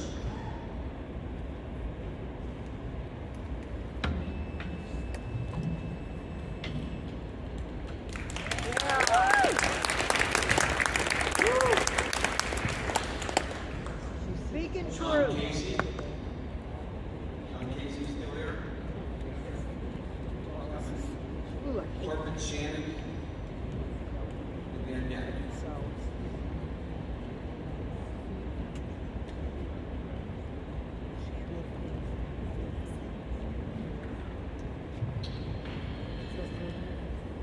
Okay, you guys all had this sent in or brought in 12 copies. I'll just go over a couple of things.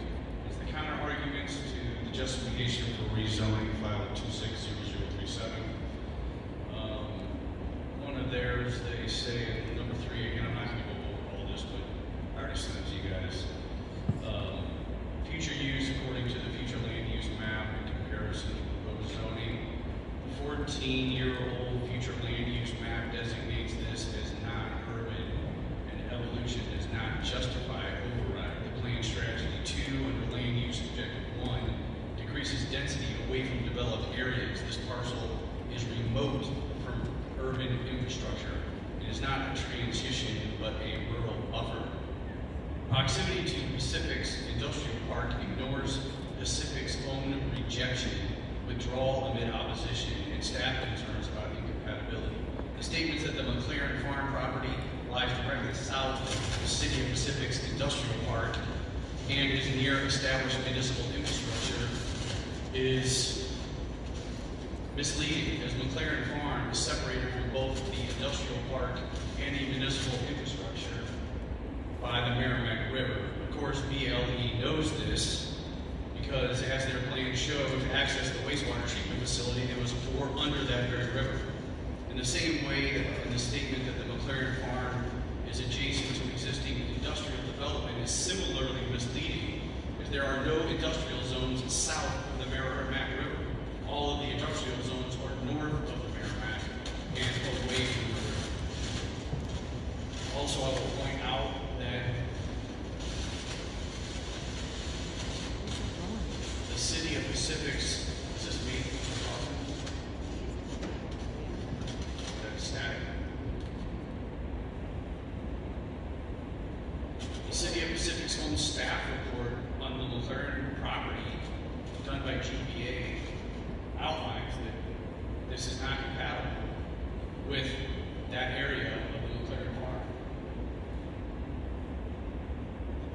And I outlined that in my letter to you guys.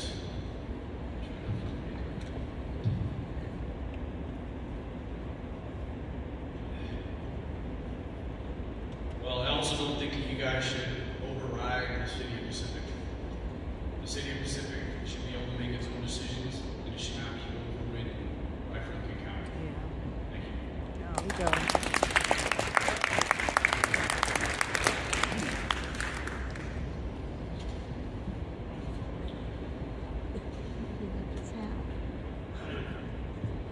Commissioners, good morning again. Mr. Sanders, I have to say, in seeing your comments, it appeared to me that you were as nervous as a pregnant nun, and I'm wondering why. Wow, this parcel is uniquely suited. What does that mean, uniquely suited so you can destroy it? Uniquely suited for a bulldozer?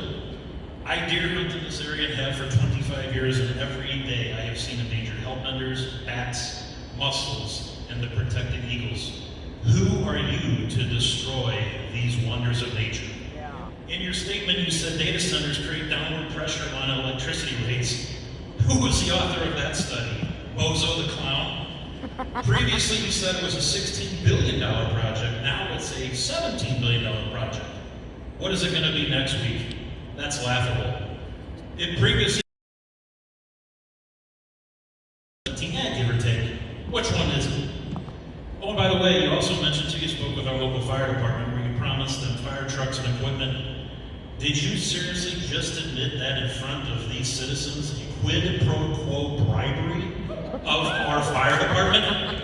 Perhaps our prosecuting attorney would like to know about that. Perhaps they would. The biggest investment in this county is us. It's not these land grabs. The Charlie Daniels song, "The Devil Went Down to Georgia," is incorrect. Nope. The devil came to Missouri. It's these suits right here behind me. Right. And 5 years from now, where will Beltline be? Likely bankrupt, like the next Enron. And we will be left holding the bag. Commissioners, please protect our county.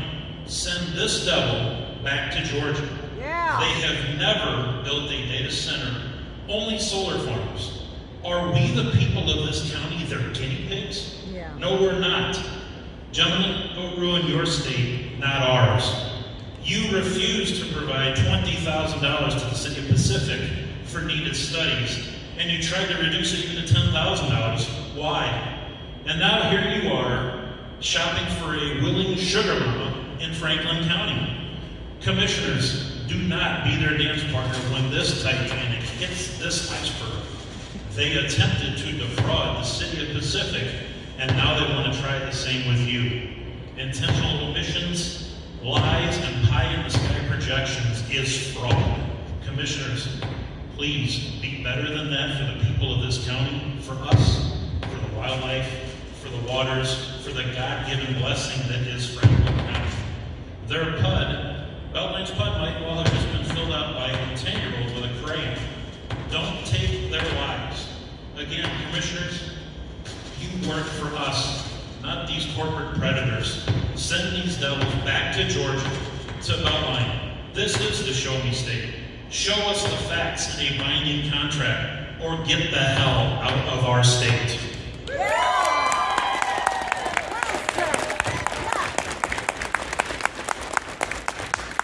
Devil. Is Dana Bowers here? Dana's here. Samantha Crooks.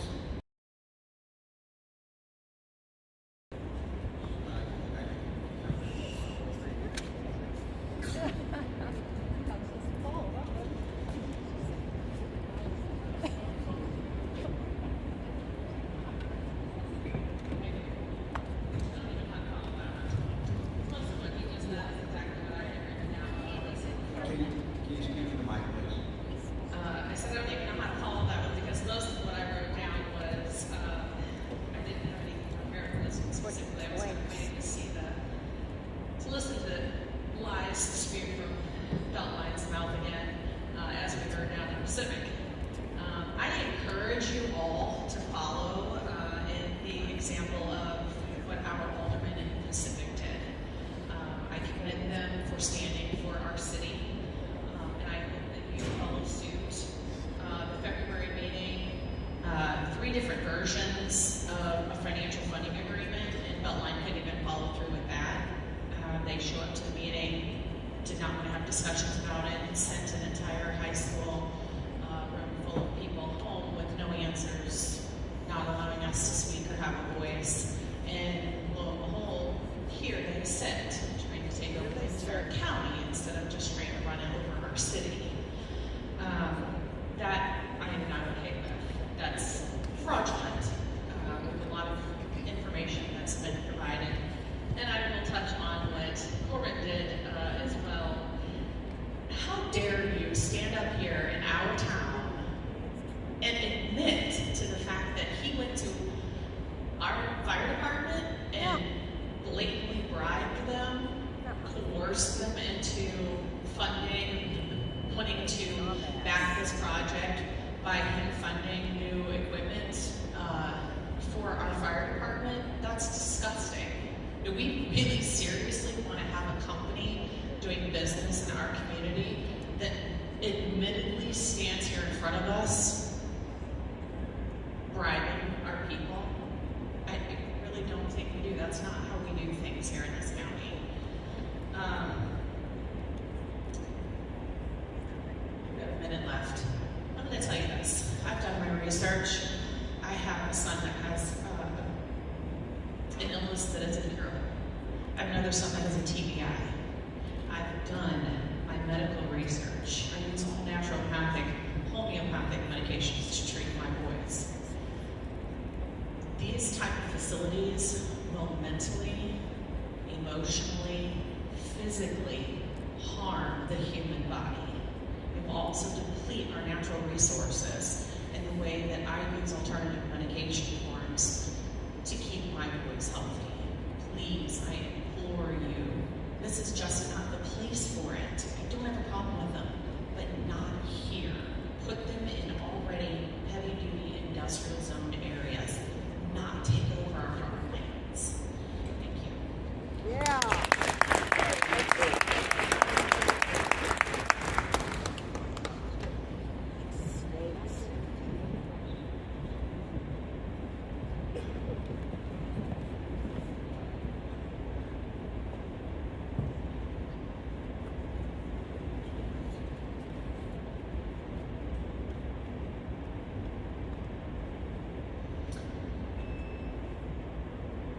I hope by now you understand I am very pro-agriculture and American farming.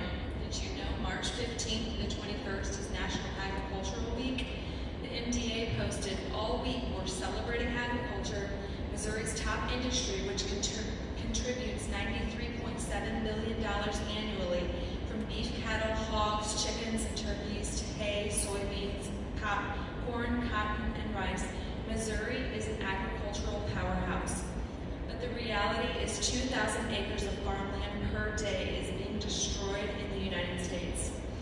I remember sitting at the January 20th meeting wishing there was a farmer on the Planning and Zoning Board, someone who understood the importance.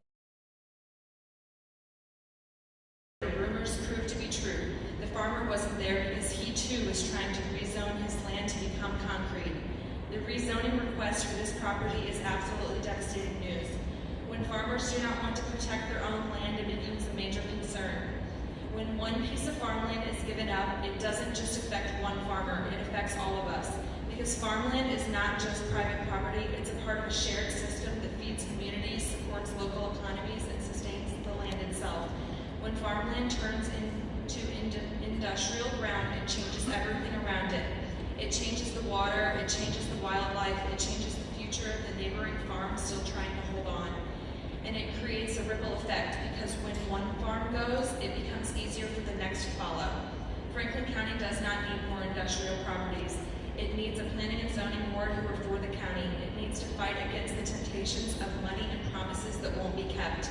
I pray that everyone speaking against the files presented here tonight are heard and respected through your decision makings. Thank you. God bless.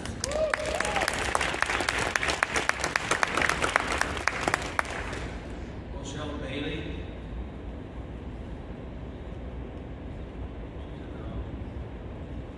Melissa Humphreys.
flip from working with the city of Pacific and now attempting to work with the county. Do not let him fool you.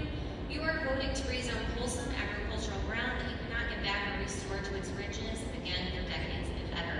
Mr. Sanders has zero experience with creating, establishing, and successfully completing a data center of the environmentally friendly nature he has proudly touted. This would be his first of any kind. Many of you who sit on this board have your hand in the trades and are hands-on businessmen and women. You are smart with years of experience. Do not be fooled by the words Mr. Sanders has touted. You do not hire an electrician with zero experience to create, plan, and install complex commercial systems, just as you do not say yes to a blind surgeon to perform a complicated procedure. Lastly, watching Mr. Sanders work the room in Pacific, passing out his business cards to residents who live in close proximity of the McLaren property, and attempting to persuade other residents or complete backdoor deals with others is grotesque and shows his lack of integrity. Integrity is doing the right thing when no one is watching. Well, we are all watching and have been. Mr. Sanders does not belong in Franklin County. Who will be taking the downfall for his lack? The county. Who loses if this land gets rezoned into a commercial use when it is clearly agricultural and residential? The county.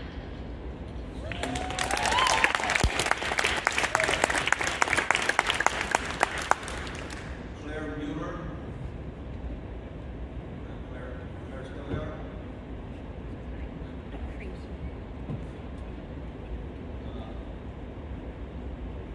Susanna Moloch. Got it right there, Todd.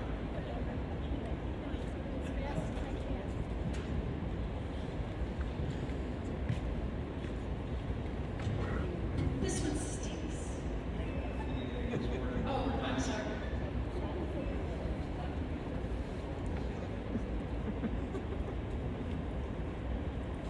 This one stinks.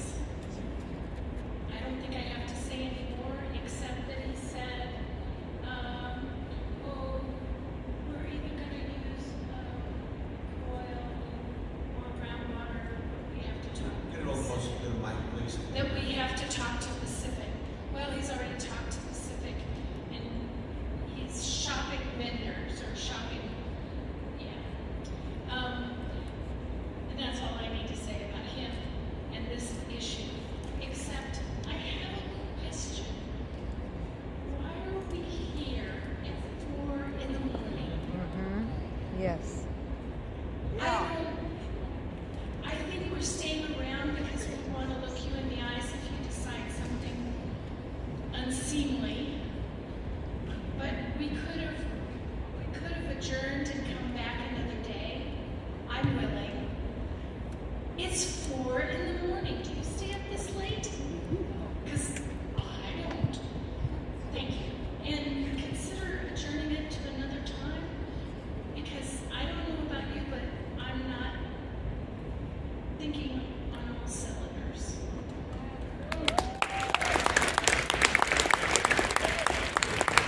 Ridiculous. Jesse Lee. Sherman Smith. You're on deck. You're on deck.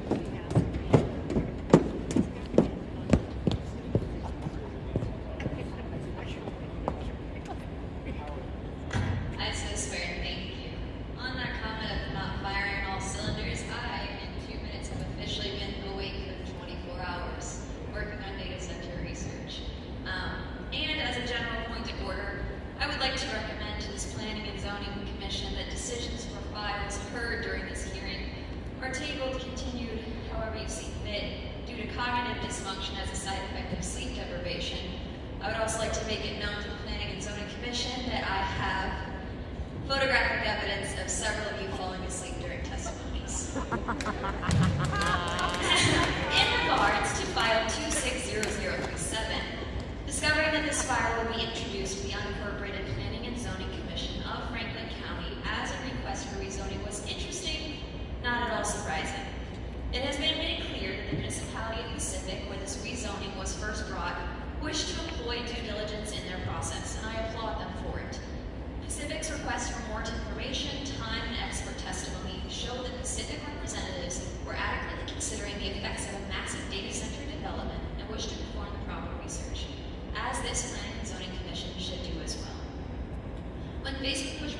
inquiry, this developer, who has never built a data center, turned coat and fled their application to the unincorporated county and this board at hand. It is clear this applicant is seeking approval and permitting in a path of least resistance where questions will be asked and they won't need to defend their claims of false promises.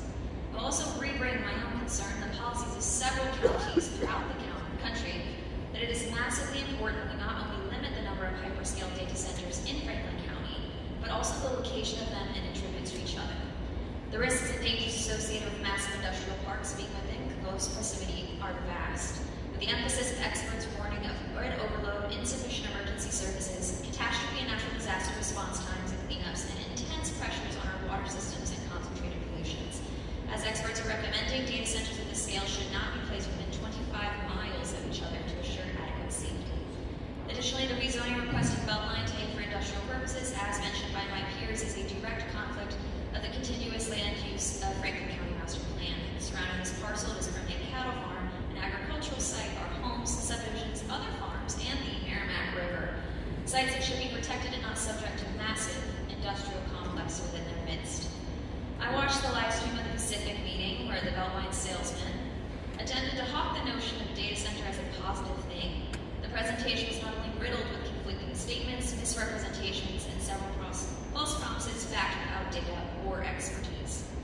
Beltline's shady switch from Pacific when faced with valid concerns and requests does not bolster the opinion after this rezoning or a potential data center of their building is positive for our community. I ask you to table, as I've mentioned, and reflect on the rules, regulations, data you've been given. And I leave you with this comment. Do not allow an incompetent company to destroy our natural world to build their artificial one. Thank you.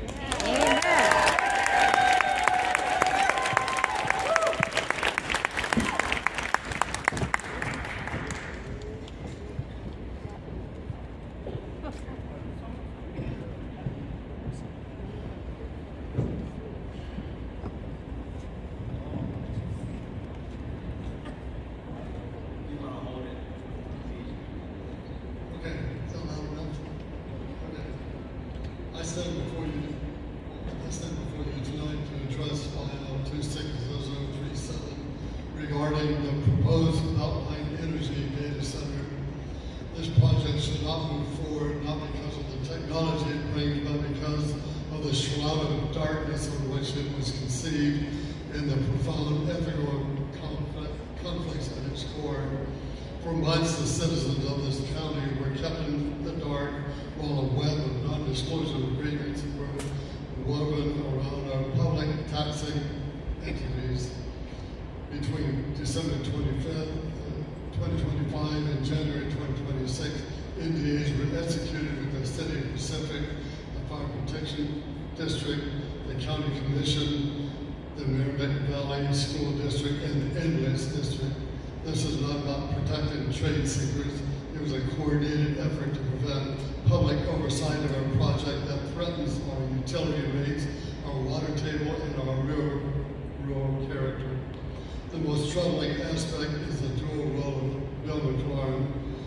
Mr. McLaurin is a landowner who stands to profit immensely from this 1,200 megawatt industrial development. Yet he also sits and recently resigned on this very commission representing County Township where his land is located.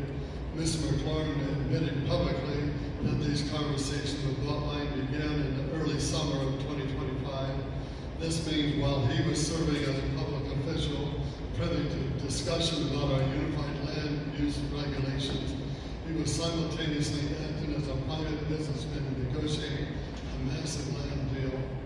Under Missouri law 105452 and 105461, officials are prohibited from using this confidential information for financial gain and must disclose substantial interest in any pending ordinance.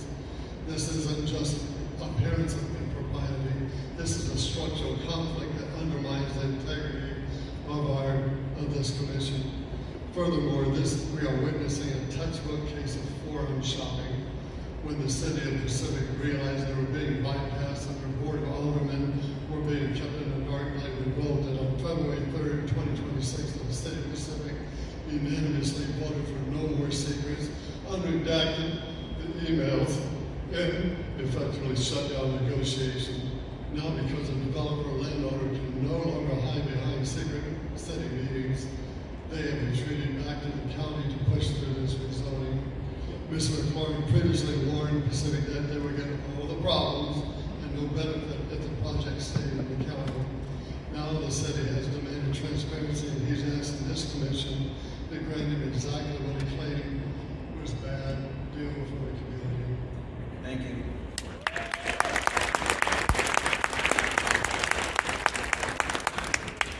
Elizabeth Bennett. Okay. Darlene Holt, on deck.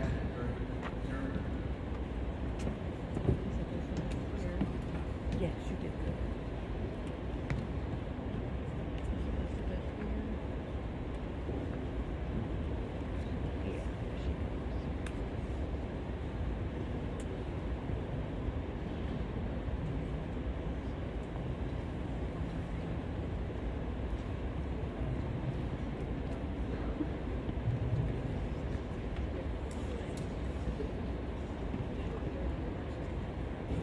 I have written testimony.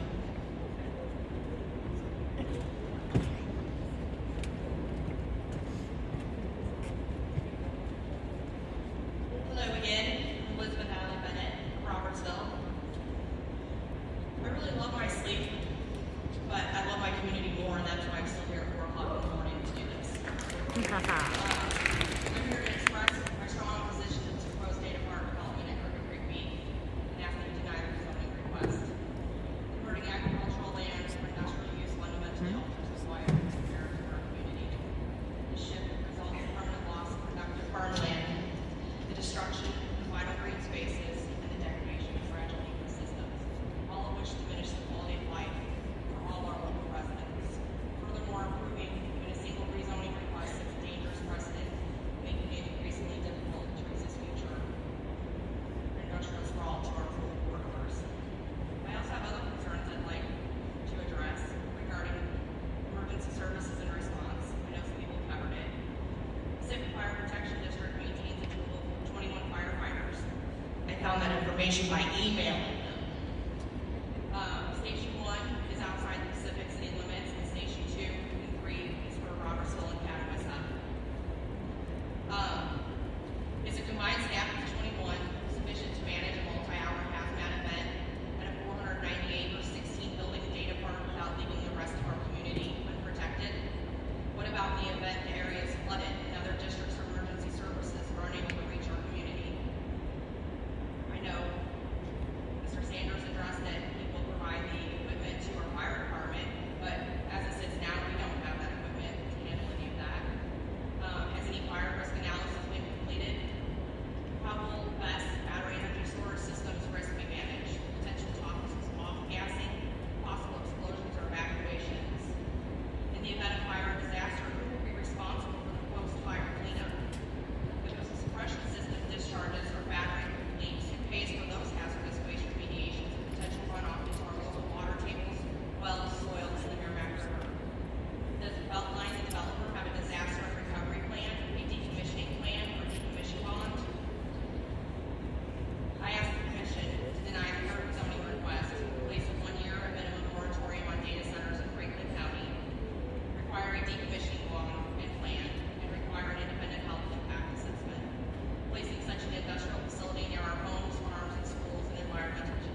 is right next door to the farm here, the Clarence property. She has lived on this property ever since the day she was married at age 17. She now has been on that same property in the same place, in the same home, and lived all her life for 74 years. And her property is her life. She is active and healthy because she works in her yard and keeping her property pristine, listening to the birds, etc.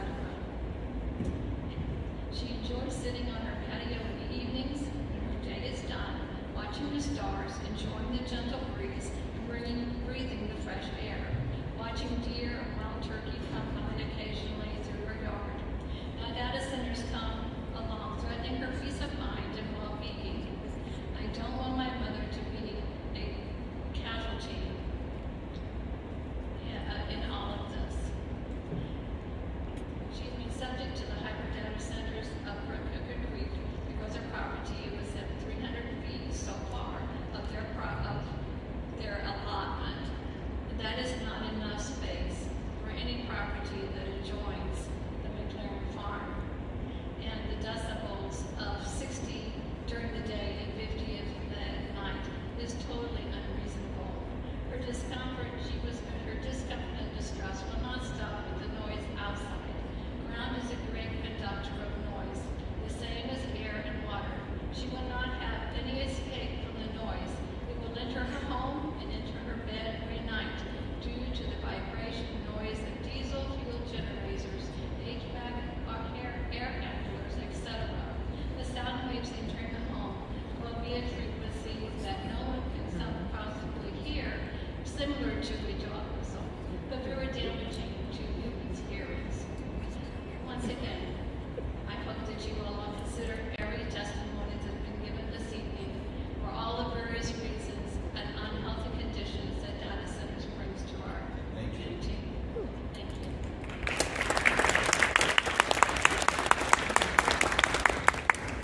Patricia Schuba, James Boyle, none that.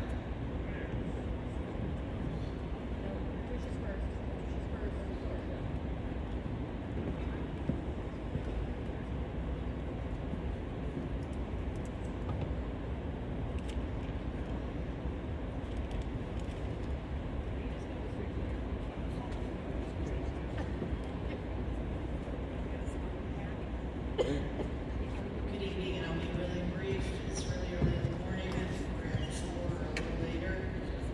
My name is Patricia Schuba, and I am here tonight, like many of the people behind me, not because we want to keep everyone awake, but because we care about our neighbors. Just want to be clear about that.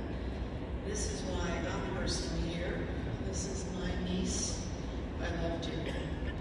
And I came because I care about this issue. Because I think we're leaving a legacy to them that could be very different than what we hope it to be. If you are willing to put a data center the size of the Fenton GM plant, and many of us have driven by that frequently. I look to my right coming west to come home, and I see that expanse which now has Amazon and other things there.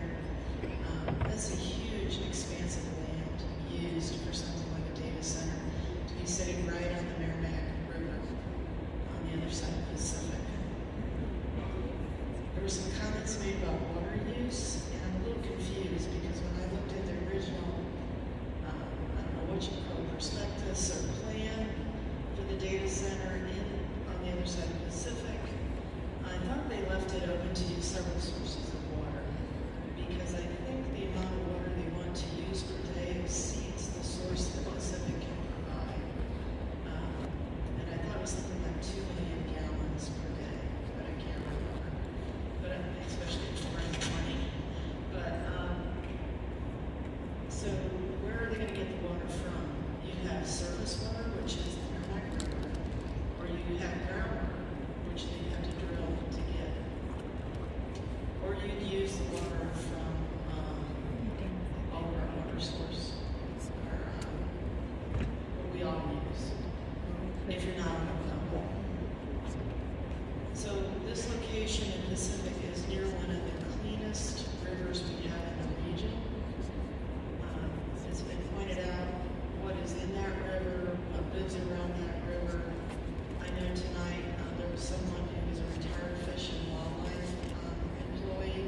that was going to testify, but she went home.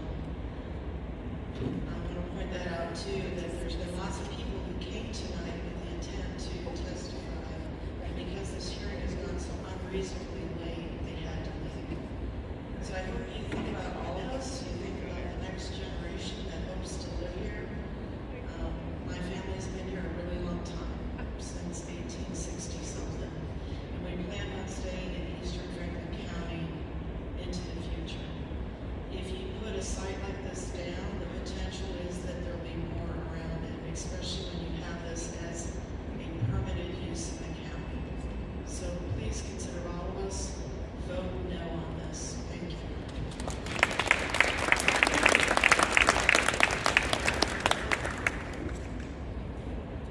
James Boyle.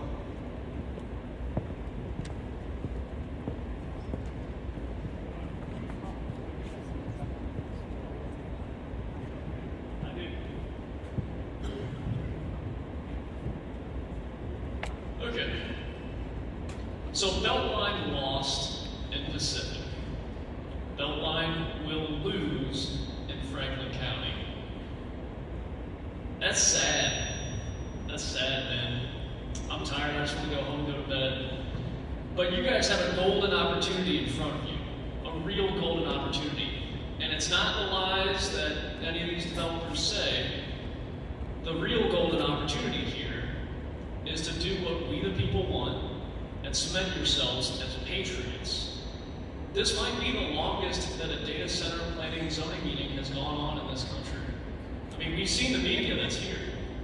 I'd be curious, what's the longest that a data center meeting has gone on? This is, what, 4 in the morning? 4:15? History will remember what you do. Now, I know you're a recommending board, but it's part of the story. It's an important story. This is our community.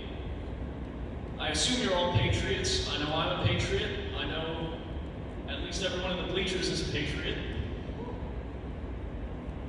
So think about that. What makes the United States military so strong? It's not just the technology, it's that it's made up of Americans. We all stayed here the whole night. Think about that. How far will we go to protect our land and our families and our community? We'll stay up all night at least. Thank you, that's all I've got.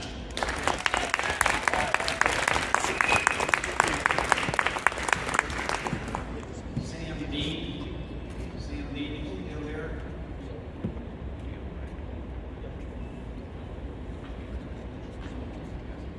Martin Faxa.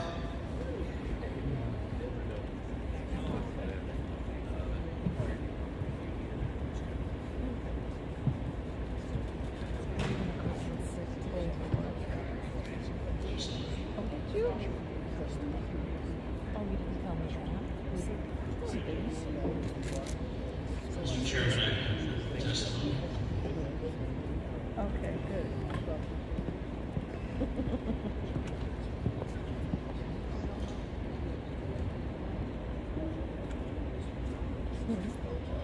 Mr. Chairman, members of the commission, thank you again for your time. It's a pleasure to present the final case and thoughts and opinions and recommendations on file 260037.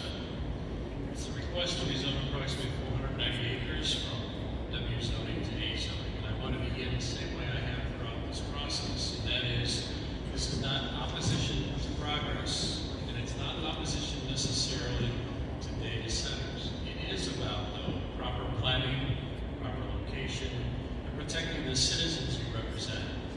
Because what is being proposed here is not a typical land usage. This is the introduction of large-scale continuous industrial use into a rural and residential environment. And once that precedent is set, it does not stop with just one property. It extends across the entire county.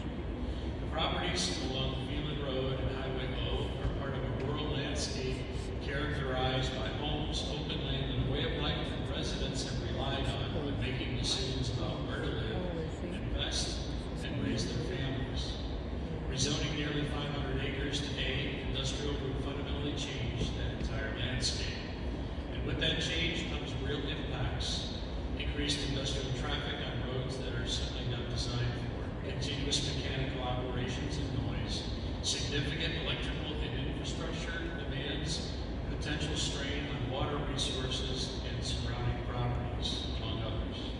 These are not theoretical concerns. These are well-documented characteristics of hyperscale data center development, and that leads to a fundamental question for this entire commission. Is this location truly appropriate for this type of use? Not whether the project is impressive or whether the investment is large or there's significant tax benefits, but whether it's compatible with the land, the infrastructure, and the people who are already there. Because at its core, zoning exists for one reason, and that is to ensure that land use are compatible and that citizens are protected. And as property owners, those citizens are entitled to the peaceful enjoyment of their homes and property without the intrusion of industrial scale activity placed directly into their environment. That is a principle worth protecting. This commission has the responsibility to think not just about today, but about what this decision means 5, 10, and 20 years from now. Because once this land is rezoned, that decision cannot easily be undone. So tonight, I'm asking respectfully that you deny this rezoning request, ensure that any consideration of this magnitude occurs only within a broader, well-defined countywide plan for where this type of industrial use really belongs. Because Franklin County deserves growth, but it deserves planned, compatible, and responsible growth. Thank you. Amen.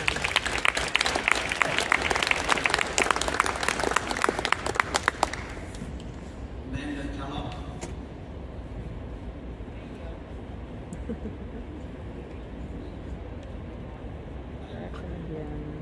Berta Carpenter Ugande.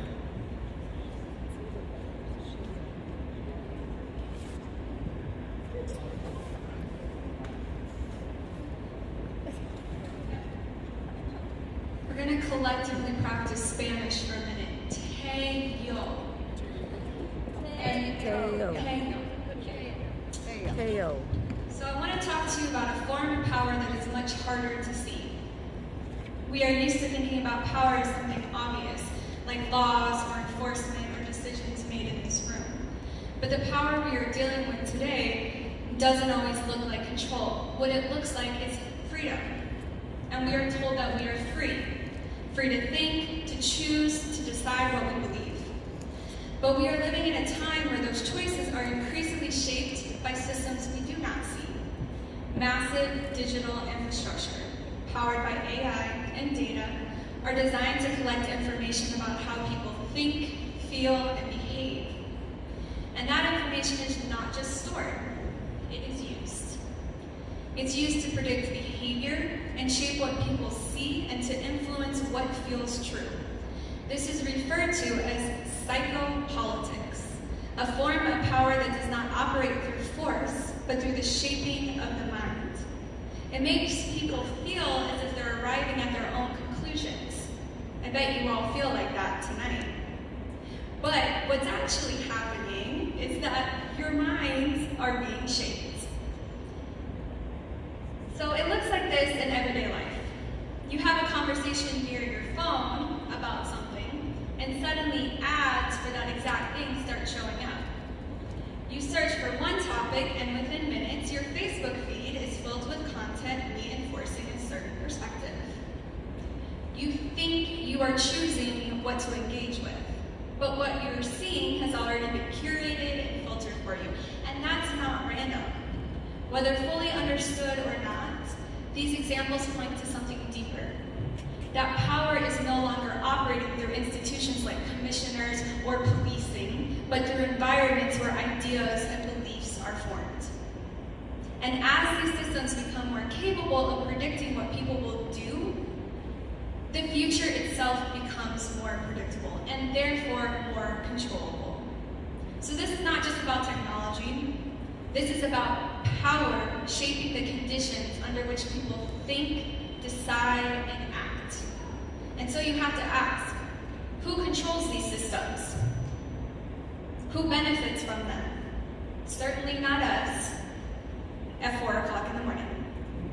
And what does it mean for communities to host infrastructure that has the power to shape how people think and act? Because if people believe they are free, but the conditions shaping their choices are controlled, then we are not talking about freedom. We are talking about influence without consent. And for that reason, I'm asking you to recognize what is at stake here, not just land use, not just development, but the expansion of systems of influence into our communities. And so I'm going to leave you with this quote. Strong community systems are built when you choose to show up with care.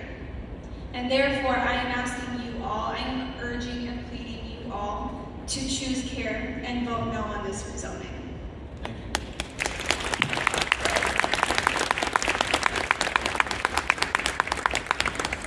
Dana Briggs. And then Ann Hayden is on there. Oh, I'm sorry. I'm going to burn it out. This one. Dana, you're on there. And I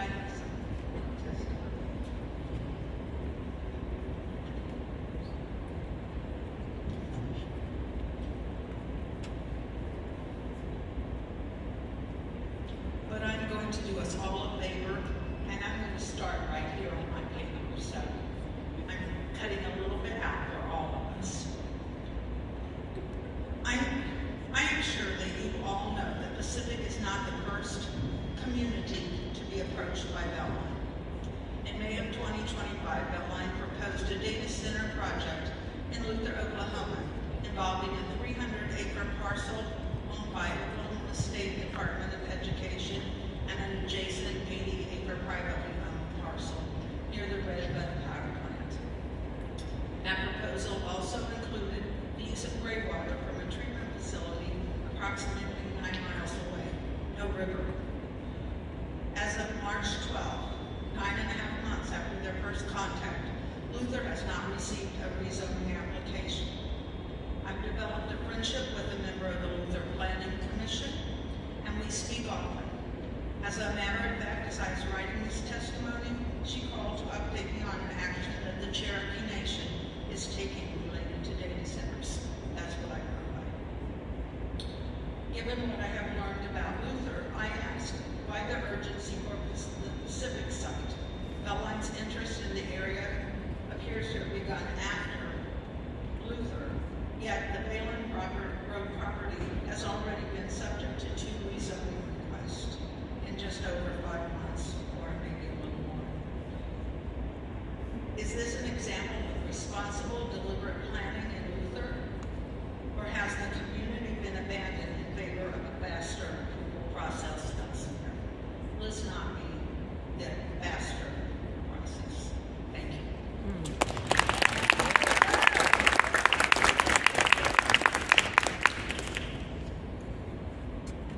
Dana Briggs. Here. Ann Hayden. And Jennifer Moody, not there.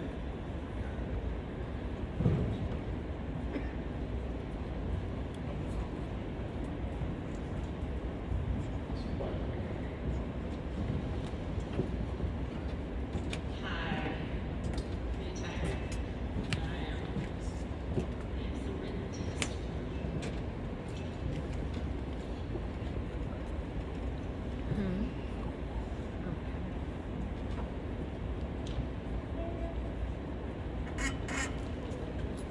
Hi again. I'm Ann Hayden. Live outside of Pacific. I'm 2.5 miles from this proposed data center. A little background on me. I'm a real estate agent. Been in real estate since 2004. I sold recently property that abuts this property before we knew about this wonderful problem. The people are all building houses on these properties. There's 5 properties, 10 acres apiece, so approximately the size of one building.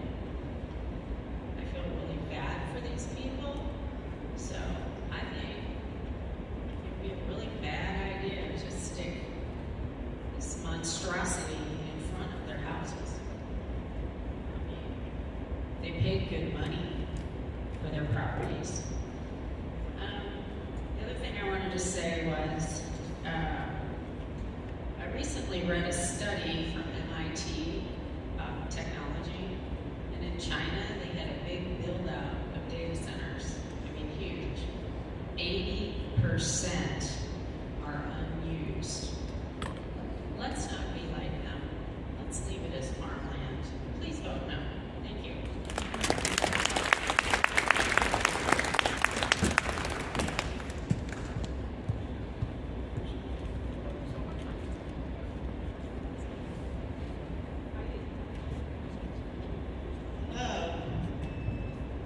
Earlier this morning, the Beltline salesman suggested that there's only 130 residents of Franklin County who are really making noise about this project, about these data centers.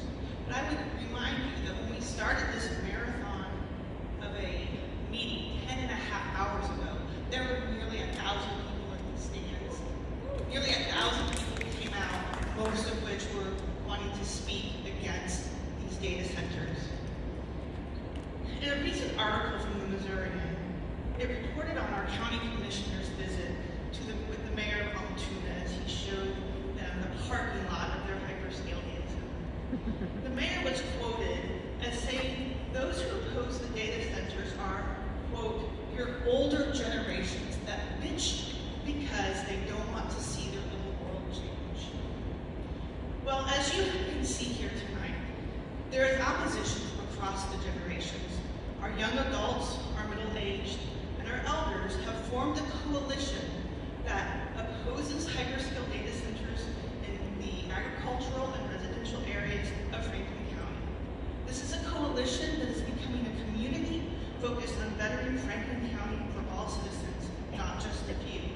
A coalition that opposes the takeover of our county by multi-billion-dollar international corporations. Together, we have the energy of youth, the experience of middle age, and yes, even the wisdom of our elders. What about me? I'm not here just bitching about change. I'm not against change. We do need change in our society, but this is not the right kind of change. This is not the change that is sustainable. This is not change that protects the livelihood and health of Franklin County citizens. This is not the change we need. I am asking once again, as everybody else who's spoken in opposition, that you please take the time to fully consider all of the testimony you have heard here, all of the 900 pages that were turned in prior to this meeting, and take the time to really consider that and make sure that the changes we make for this county are the best for the citizens of the county. Thank you very much.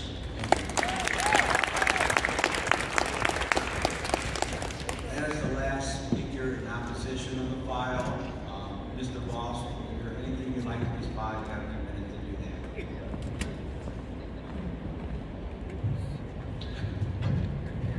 I know it's late. It's very briefly. We just want to address 4 quick items. But first, I want to thank you all for your attention, your diligence.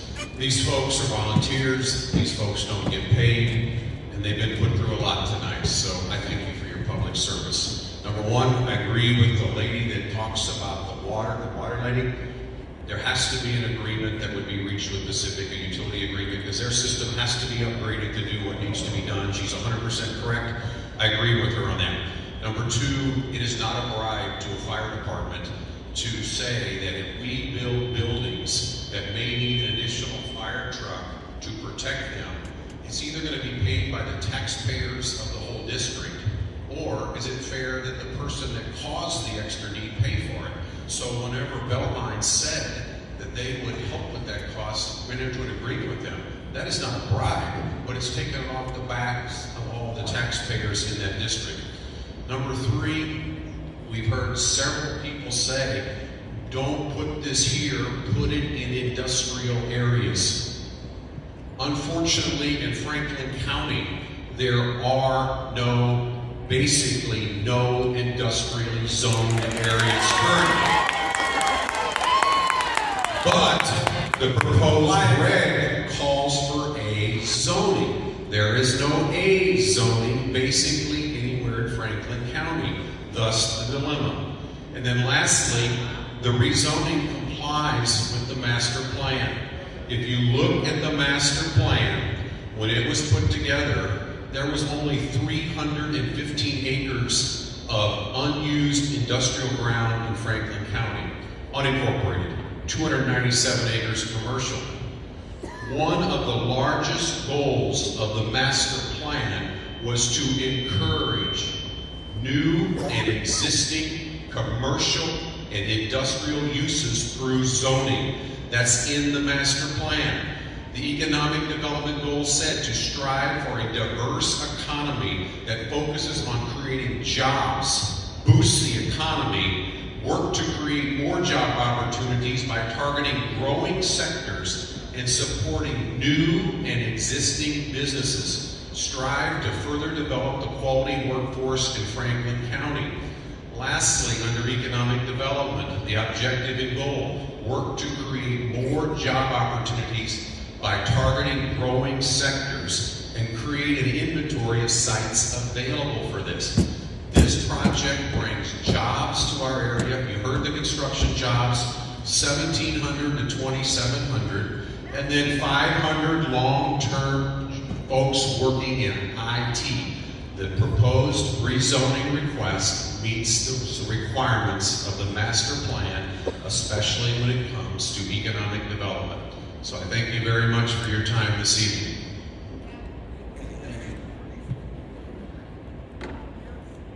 That closes public testimony on the file. The chair will now entertain a motion to move this to unfinished business. Mr. Chairman, I would like to make a motion to move file 260037 to unfinished business.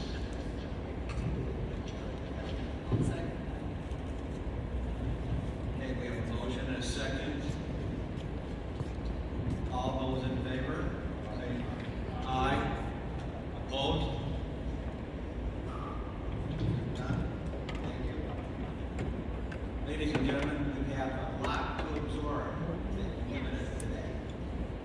So, ladies and zoning commissioners, we all have to go home over the next period of time, look at all the testimony that was presented, and try to come back at our next meeting, digest it, and come up with what we think is the best decisions and recommendations. So,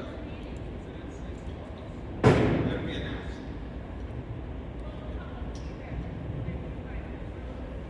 I'm sorry, miss.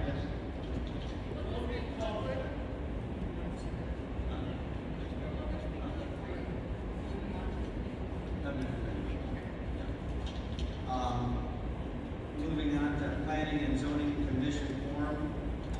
Anyone's going to make any comments? And I'm going to assume planning director's report. Is there anything that you would like to comment on? Yes, I've got about a half an hour report that I prepared. Okay, so